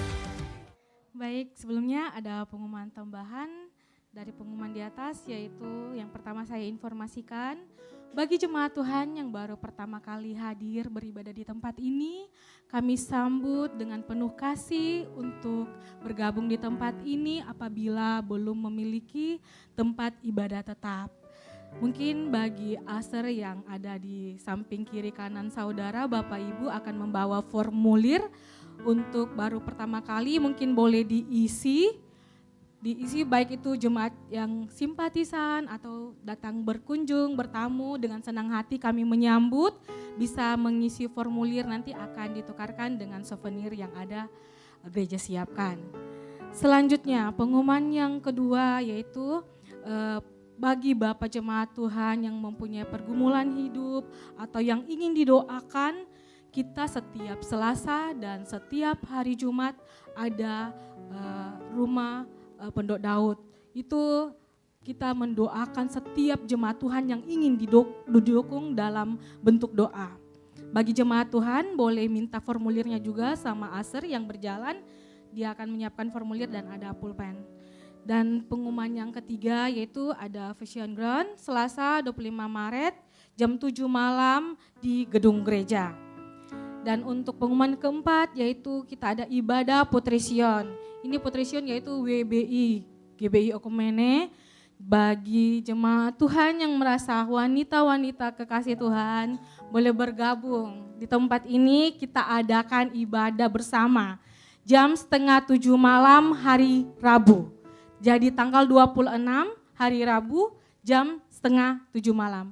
Jadi sekali lagi mungkin tadi khotbahnya, kalau kita memiliki kerinduan hati untuk berjumpa dengan Tuhan, tidak ada kata malas atau terpaksa. Tapi karena kita yang punya kerinduan sama Tuhan, meskipun mungkin hujan atau ada gangguan atau apapun yang kita alami, tapi kalau kita punya kerinduan untuk berjumpa dengan Tuhan, pasti kita bisa melangkah untuk hadir. Amin jemaat Tuhan. Ya, saya percaya kita akan bersama-sama beribadah di tempat ini. Dan pengumuman yang kelima yaitu ada retreat Goal CC untuk bagi para pemuda-pemudi. Diadakan di tanggal 1 sampai tanggal 3 April. Mungkin ada flyernya di belakang saya, mungkin boleh dilihat. Jadi bagi pemuda-pemudi yang belum mendaftar, tolong segera didaftar. Karena sekarang sudah masuk kayaknya pendaftaran yang batch kedua. Yang harganya itu sudah naik menjadi Rp120.000. Tapi itu sangat murah, kenapa? Karena anak muda mendapat kaos, ya kaosnya kan lumayan bagus. Dan kedua sudah difasilitasi untuk konsumsi, untuk transportasi dan banyak keseruan dan khususnya terlebih lagi imannya kita untuk di-upgrade lebih lagi. Amin. Haleluya. Puji nama Tuhan. Dan untuk pengumuman selanjutnya, pengumuman ke-6 yaitu bagi jemaat Tuhan yang mungkin rindu atau ingin didoakan secara langsung, secara pribadi, mungkin boleh tinggal sebentar di gereja kalau ada ingin pergumulan didoakan secara langsung sama Bapak Gembala, Pastor Esra, mungkin tinggal langsung bisa ngobrol dan bisa didoakan secara langsung. Itu boleh tinggal sebentar. Dan pengumuman yang ketujuh yaitu Basar Antar. Dari panitia-panitia retreat mungkin masih ada minusnya kurang lebih sekitaran berapa ya kemarin panitia ya, masih ada sekitaran 15 jutaan. Dan mereka masih bersemangat untuk mencari dana. Makanya Bapak Ibu Saudara kekasih di tempat ini, kalau kita boleh dukung, kita dukung mereka dengan sepenuh hati kita dan pastinya dengan sepenuh dompet kita juga. Amin. Itu nanti ada basar antarnya di tanggal 25 Maret. Jadi panitia-panitia boleh nanti ditawarkan sama Bapak Ibu yang belum mungkin membeli, boleh dibantu untuk pengadaan dana mereka. Semangat Tuhan.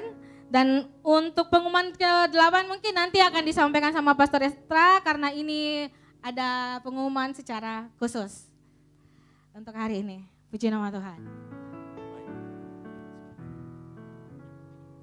Ya. Cek. Ya. Oke. Pengumuman tambahan hari ini yaitu Ibu Gembala berulang tahun tepat pada hari ini. Kasih tepuk tangan dulu. Gitu ya. Oleh karena itu dengan hormat saya panggil Ibu Gembala ke depan. Hari ini berulang tahun yang ke-69. Gitu ya. Ya. Sini. Nah, kita sudah siapkan kuenya. Kita nyanyi dulu. Happy birthday to you. Happy birthday to you. Happy birthday, happy birthday, happy birthday to you. Happy birthday to you. Happy birthday to you. Happy birthday, happy birthday. Sekali lagi kita nyanyikan. Panjang umurnya, panjang umurnya, panjang umurnya, panjang. Jemaat Tuhan kita bangkit berdiri sama-sama. Serta mulia, serta mulia. Sekali lagi panjang umurnya, panjang umurnya, tahan badannya, kuat badannya di dalam Tuhan, di dalam Tuhan, di dalam Tuhan. Tiup lilinnya, tiup lilinnya sekarang juga. Juga sekarang juga. Tiup lilinnya, tiup lilinnya ya. Oleh tiup lilinnya sekarang juga, sekarang juga, sekarang. Potong kuenya ya. Potong kuenya, potong kuenya, potong kuenya sekarang juga, sekarang juga, sekarang juga. Ya. Ya, nanti kue pertama akan diserahkan kepada Pak Nana ya sebagai perwakilan dari jemaat di tempat ini. Baik. Ya, kita akan potong, nanti Ibu Gembala akan menyerahkan kepada Pak Nana. Silakan jemaat Tuhan duduk kembali. Potong dulu, potong. Ya. Ya, dipotong dulu. Setelah habis dipotong diserahkan kemudian didoakan ya. Nah, ya. Oke. Kasih Ayu.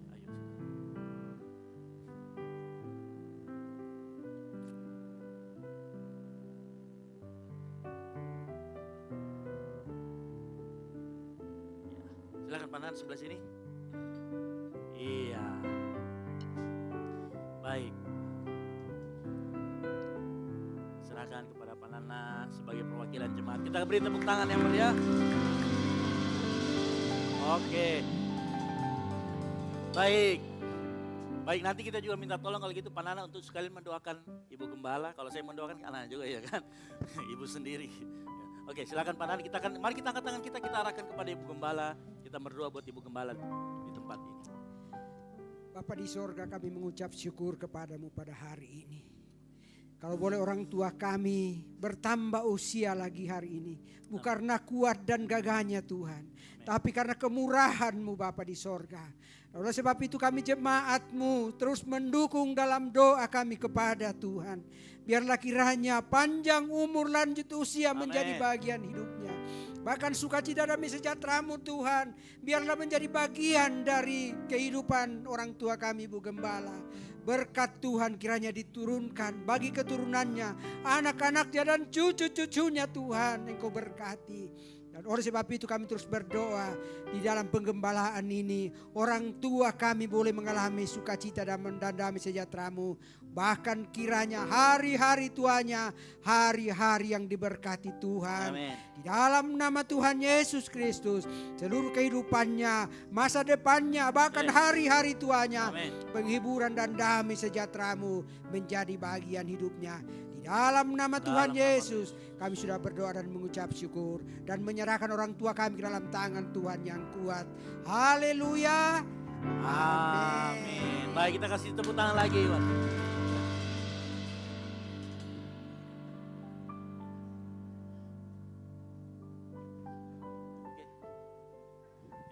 Duduk Oma di sini, Oma. Di sini. Jangan kemana-mana. Supaya tunggu hadiah dari orang. Tunggu amplop. Ya. Jadi bagi yang mau ngasih hadiah Ibu Gembala, jangan lupa lewat saya juga boleh.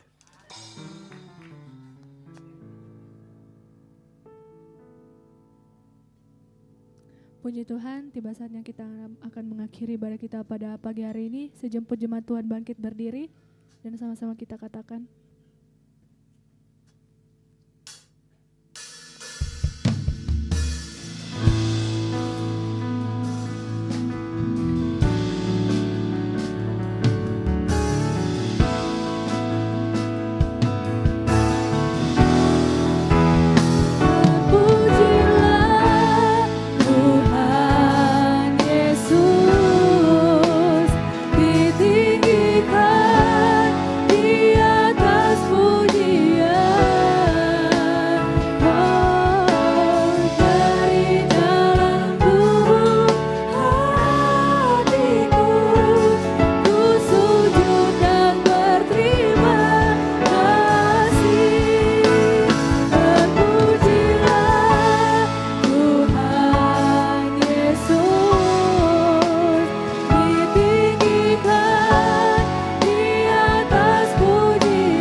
kasih Tuhan, buat keajaiban-Mu, buat kasih setia-Mu Tuhan yang kami alami dalam hidup kami. Terima kasih Bapa di sorga, terima kasih buat kehadiran-Mu dalam kehidupan kami, dalam beribadah kepadamu Tuhan.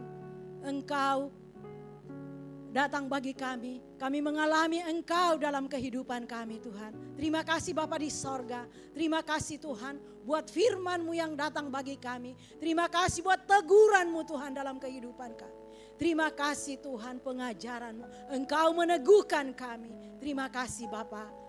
Terpujilah Tuhan yang sangat baik dan luar biasa dalam kehidupan kami. Hamba-Mu yang telah Kau utus Tuhan dalam membentangkan firman-Mu. Biar kembalikan pengurapan-Mu bagi hamba-Mu Tuhan. Biarlah dimanapun dia berada, dimanapun membentangkan firman-Mu, banyak jiwa dimenangkan untuk kemuliaan bagi nama-Mu Tuhan. Biarlah hikmat pengurapan daripada-Mu Tuhan menjadi milik hamba-Mu. hikmat marifat daripadamu, pewahyuan daripadamu Tuhan menjadi milik hamba-Mu. Dalam mengembalakan kami umat-Mu di tempat ini, berikan kekuatan, berkati kesehatannya Tuhan, berkati pekerjaannya, berkati rumah tangganya Tuhan, berkati istri dan anaknya. Biarlah kehidupan mereka, kehidupan yang menyenangkan hati Tuhan, membawa kami jemaat-Mu Tuhan lebih lagi mengenal Engkau lebih dalam lagi. Sehingga kami jemaat-Mu di tempat ini di GBI Okumene menjadi jemaat yang berkenan kepadamu Tuhan. Terima kasih Bapa di sorga, berkati istrinya dalam mendampingi suaminya Tuhan, untuk membawa kami jemaat-Mu, menggembalakan kami jemaat-Mu di tempat ini Tuhan, menjadi jemaat yang takut akan Engkau. Terima kasih Bapa di sorga, terima kasih. Begitupun Ibu Gembala, kami serahkan ke dalam tangan-Mu dalam masa tuanya Tuhan. Biarlah sukacita damai sejahtera-Mu memerintah dalam hatinya, untuk tetap bersukacita di dalam Engkau. Penghiburan dari sorga turun baginya Tuhan, sehingga dalam kehidupannya dia tetap bersukacita di dalam melayani Tuhan di tempat ini. Terima kasih Bapa di sorga, berkati anak-anaknya, mantu dan cucu-cucunya Tuhan. Terima kasih Bapa di sorga, terima kasih. Begitupun tim pelayan-Mu pada pagi hari ini yang melayani Engkau. Engkau memberkati mereka Tuhan. Apapun yang dikerjakan bagimu Tuhan, biarlah Engkau memberkati, Engkau membalas berlipat kali ganda kepada mereka, karena jerih payah mereka tidak sia-sia. Terima kasih Bapa di sorga, masa depan mereka menjadi masa depan yang keberkatan adanya. Terima kasih Bapa di sorga, terima kasih. Begitupun kami umat-umat-Mu, jemaat-Mu yang datang pagi hari ini Tuhan, membawa segala pergumulan kami. Engkau tahu pergumulan kami, Engkau tahu hati kami Tuhan. Tiada yang tersembunyi bagimu, semua telanjang di hadapan-Mu. Oleh itu Tuhan, kami bawa hidup kami. Kami percaya kami diberkati saat ini oleh firman-Mu, dan kami pulang tak sama lagi waktu kami datang tadi. Terima kasih Bapa di sorga. Apapun pekerjaan kami, apapun profesi kami sepanjang minggu ini yang kami jalani, kami serahkan ke dalam tangan Tuhan yang kuat. Pimpin kami, tuntun sertai kehidupan kami Tuhan. Kami sangat membutuhkan Tuhan dalam kehidupan kami. Roh Kudus-Mu yang menuntun kehidupan kami. Biarlah kehidupan kami, kehidupan yang menyenangkan hati Tuhan. Kehidupan kami selalu intim dengan Engkau. Haus dan lapar akan Engkau menjadi milik bagian kami. Untuk kami sungguh-sungguh bergaul akrab dengan Engkau, sehingga kehidupan kami, kehidupan yang memuliakan Tuhan. Terima kasih Bapa di sorga, terima kasih. Begitupun jemaat-Mu Tuhan, umat-umat-Mu yang tidak datang saat ini, kami serahkan ke dalam tangan-Mu. Kami tidak tahu pergumulan mereka, tapi Tuhan yang mengetahuinya. Yang di dalam kelemahan tubuh, kami berdoa di dalam nama Tuhan Yesus Kristus, kesembuhan ilahi terjadi atas kehidupan mereka. Yang di dalam pergumulan hidup Tuhan, kami serahkan ke dalam tangan-Mu. Biarlah Tuhan memberikan jalan keluar yang terbaik bagi mereka yang sudah jauh daripada-Mu Tuhan. Engkau tarik kembali jamah hatinya Tuhan. Biarlah Roh Kudus-Mu yang menuntun kehidupannya, agar dia kembali kepada-Mu, mencari Engkau dengan sungguh-sungguh dalam kehidupan mereka. Terima kasih Bapa di sorga, terima kasih. Terpujilah Tuhan yang sangat baik. Begitupun Tuhan, gereja-gereja-Mu di sekeliling kami serahkan ke dalam tangan-Mu yang kuat. Berkati mereka, berkati pemimpin mereka Tuhan, untuk kami sama-sama berkembang, untuk menuai jiwa-jiwa yang ada di sekeliling kami. Terima kasih Bapa di sorga, terima kasih. Bahkan hamba-hamba-Mu dimanapun mereka berada satu persatu, di desa, di kota, kami serahkan ke dalam tangan Tuhan yang kuat. Engkau pimpin mereka Tuhan. Berkati kehidupan mereka Tuhan. Agar mereka membawa jemaat-Mu, membawa umat-umat-Mu mencari Tuhan dengan sungguh-sungguh. Terima kasih Bapa di sorga, terima kasih. Begitupun bangsa dan negara kami, bangsa Indonesia. Kami serahkan ke dalam tangan-Mu yang kuat Tuhan. Pimpin bangsa kami. Karuniai bangsa kami dengan kesejahteraan Tuhan. Berikan pemimpin kami hikmat dan takut akan Engkau, sehingga memerintah dengan takut akan Engkau, sehingga bangsa Indonesia menjadi bangsa yang tentram, aman dan sejahtera. Terima kasih Bapa di sorga, terima kasih. Begitupun kota Makassar Tuhan, kami serahkan ke dalam tangan-Mu yang kuat. Di mana Engkau menempatkan kami di kota Makassar. Biarlah Engkau memberkati kota Makassar. Karena kesejahteraan kota Makassar adalah kesejahteraan kami juga. Terima kasih Bapa di sorga, terima kasih. Anak-anak kami Tuhan, kami serahkan ke dalam tangan-Mu yang kuat. Mulai dari kanak-kanak sampai pada mahasiswa, sampai yang sudah bekerja Tuhan. Kami serahkan ke dalam tangan Tuhan yang kuat. Engkau pimpin anak-anak kami. Bentengi mereka dengan kuasa-Mu Tuhan. Agar mereka berjalan sesuai dengan kehendak-Mu. Takut akan Engkau menjadi milik bagian mereka. Berkati pekerjaan mereka, berkati pendidikan mereka, masa depan mereka menjadi masa depan yang keberkatan adanya. Terima kasih Bapa di sorga, terima kasih. Begitupun umat-umat-Mu, anak-anak kami yang membutuhkan lapangan pekerjaan. Tuhan, kami serahkan ke dalam tangan-Mu yang kuat. Engkau memberikan belas kasihan-Mu buat umat-umat-Mu, hamba-hamba-Mu Tuhan, yang membutuhkan lapangan pekerjaan. Biarlah Engkau menyediakan lapangan pekerjaan yang terbaik bagi mereka. Yang membutuhkan pasangan hidup Tuhan. Engkau menyediakan pasangan hidup yang takut akan Engkau. Yang terbaik dan seimbang daripada Tuhan. Terima kasih Bapa di sorga, terima kasih. Terpujilah nama-Mu Tuhan. Yang luar biasa dalam kehidupan kami. Sekali lagi seluruh kehidupan kami sepanjang minggu ini Tuhan. Kami serahkan ke dalam tangan-Mu yang kuat. Pimpin kami, tuntun sertai kehidupan kami. Tutup bungkus kami dengan kuasa darah-Mu. Agar kami berjalan sesuai dengan kehendak Tuhan. Terima kasih Bapa, terima kasih Tuhan. Buat pagar pengaman yang Engkau pasang dalam kehidupan kami. Kami sangat bersyukur Tuhan. Karena Engkau sangat baik bagi kami. Terima kasih Bapa di sorga, terima kasih. Terima kasih Tuhan. Ibadah sebentar Tuhan, sebentar sore dan malam. Kami serahkan ke dalam tangan-Mu yang kuat. Engkau pimpin para pelayan-pelayan-Mu Tuhan. Urapi mereka untuk membawa jemaat masuk lebih dalam lagi. Mengenal Engkau lebih dalam lagi. Terima kasih Tuhan, terima kasih. Ini doa kami. Kami naikkan kepadamu. Sempurnakan doa kami Tuhan. Dan sahuti kami yang bermohon. Di dalam nama Tuhan Yesus Kristus. Yang telah mengajar kami berdoa bersama-sama. Bapa kami yang di sorga, dikuduskanlah nama-Mu, datanglah kerajaan-Mu, jadilah kehendak-Mu di bumi seperti di sorga. Berikanlah kami pada hari ini makanan kami yang secukupnya, dan ampunilah kami akan kesalahan kami, seperti kami juga mengampuni orang yang bersalah kepada kami. Dan janganlah membawa kami ke dalam pencobaan, tetapi lepaskanlah kami daripada yang jahat.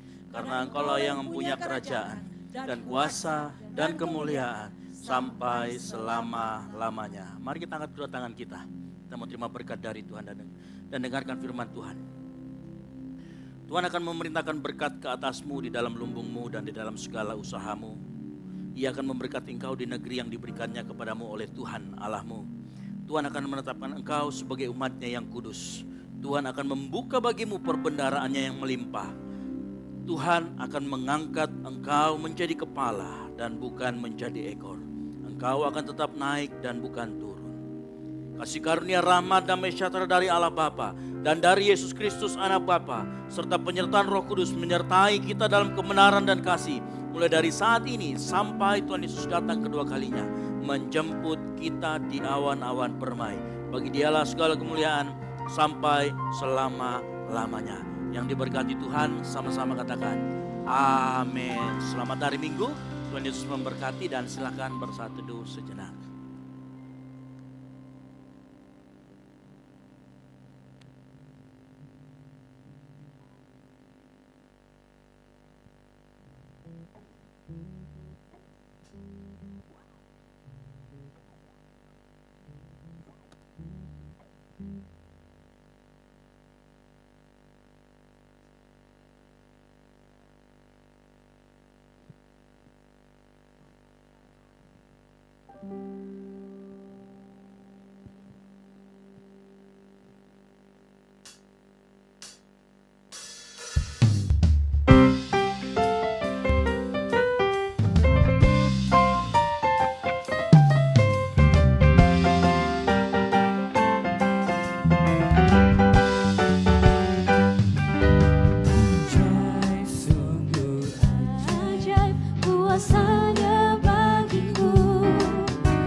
puji namanya.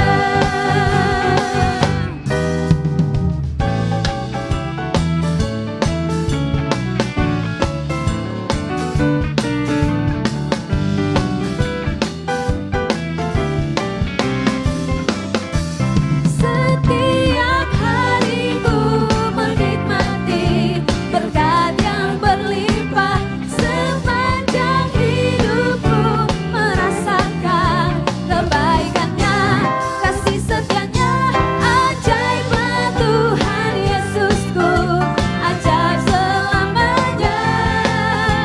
Haleluya, ku puji namanya. Hey! Ajaib, sungguh ajaib kuasanya bagiku. Ajaib, sungguh ajaib anugerahnya dalam hidupku. Ajaib, sungguh ajaib kasih Yesus bagiku.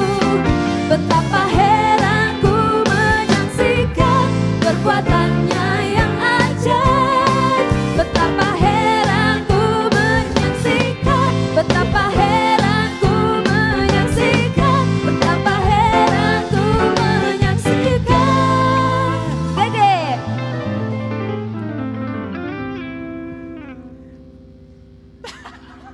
Perbuatannya yang ajaib.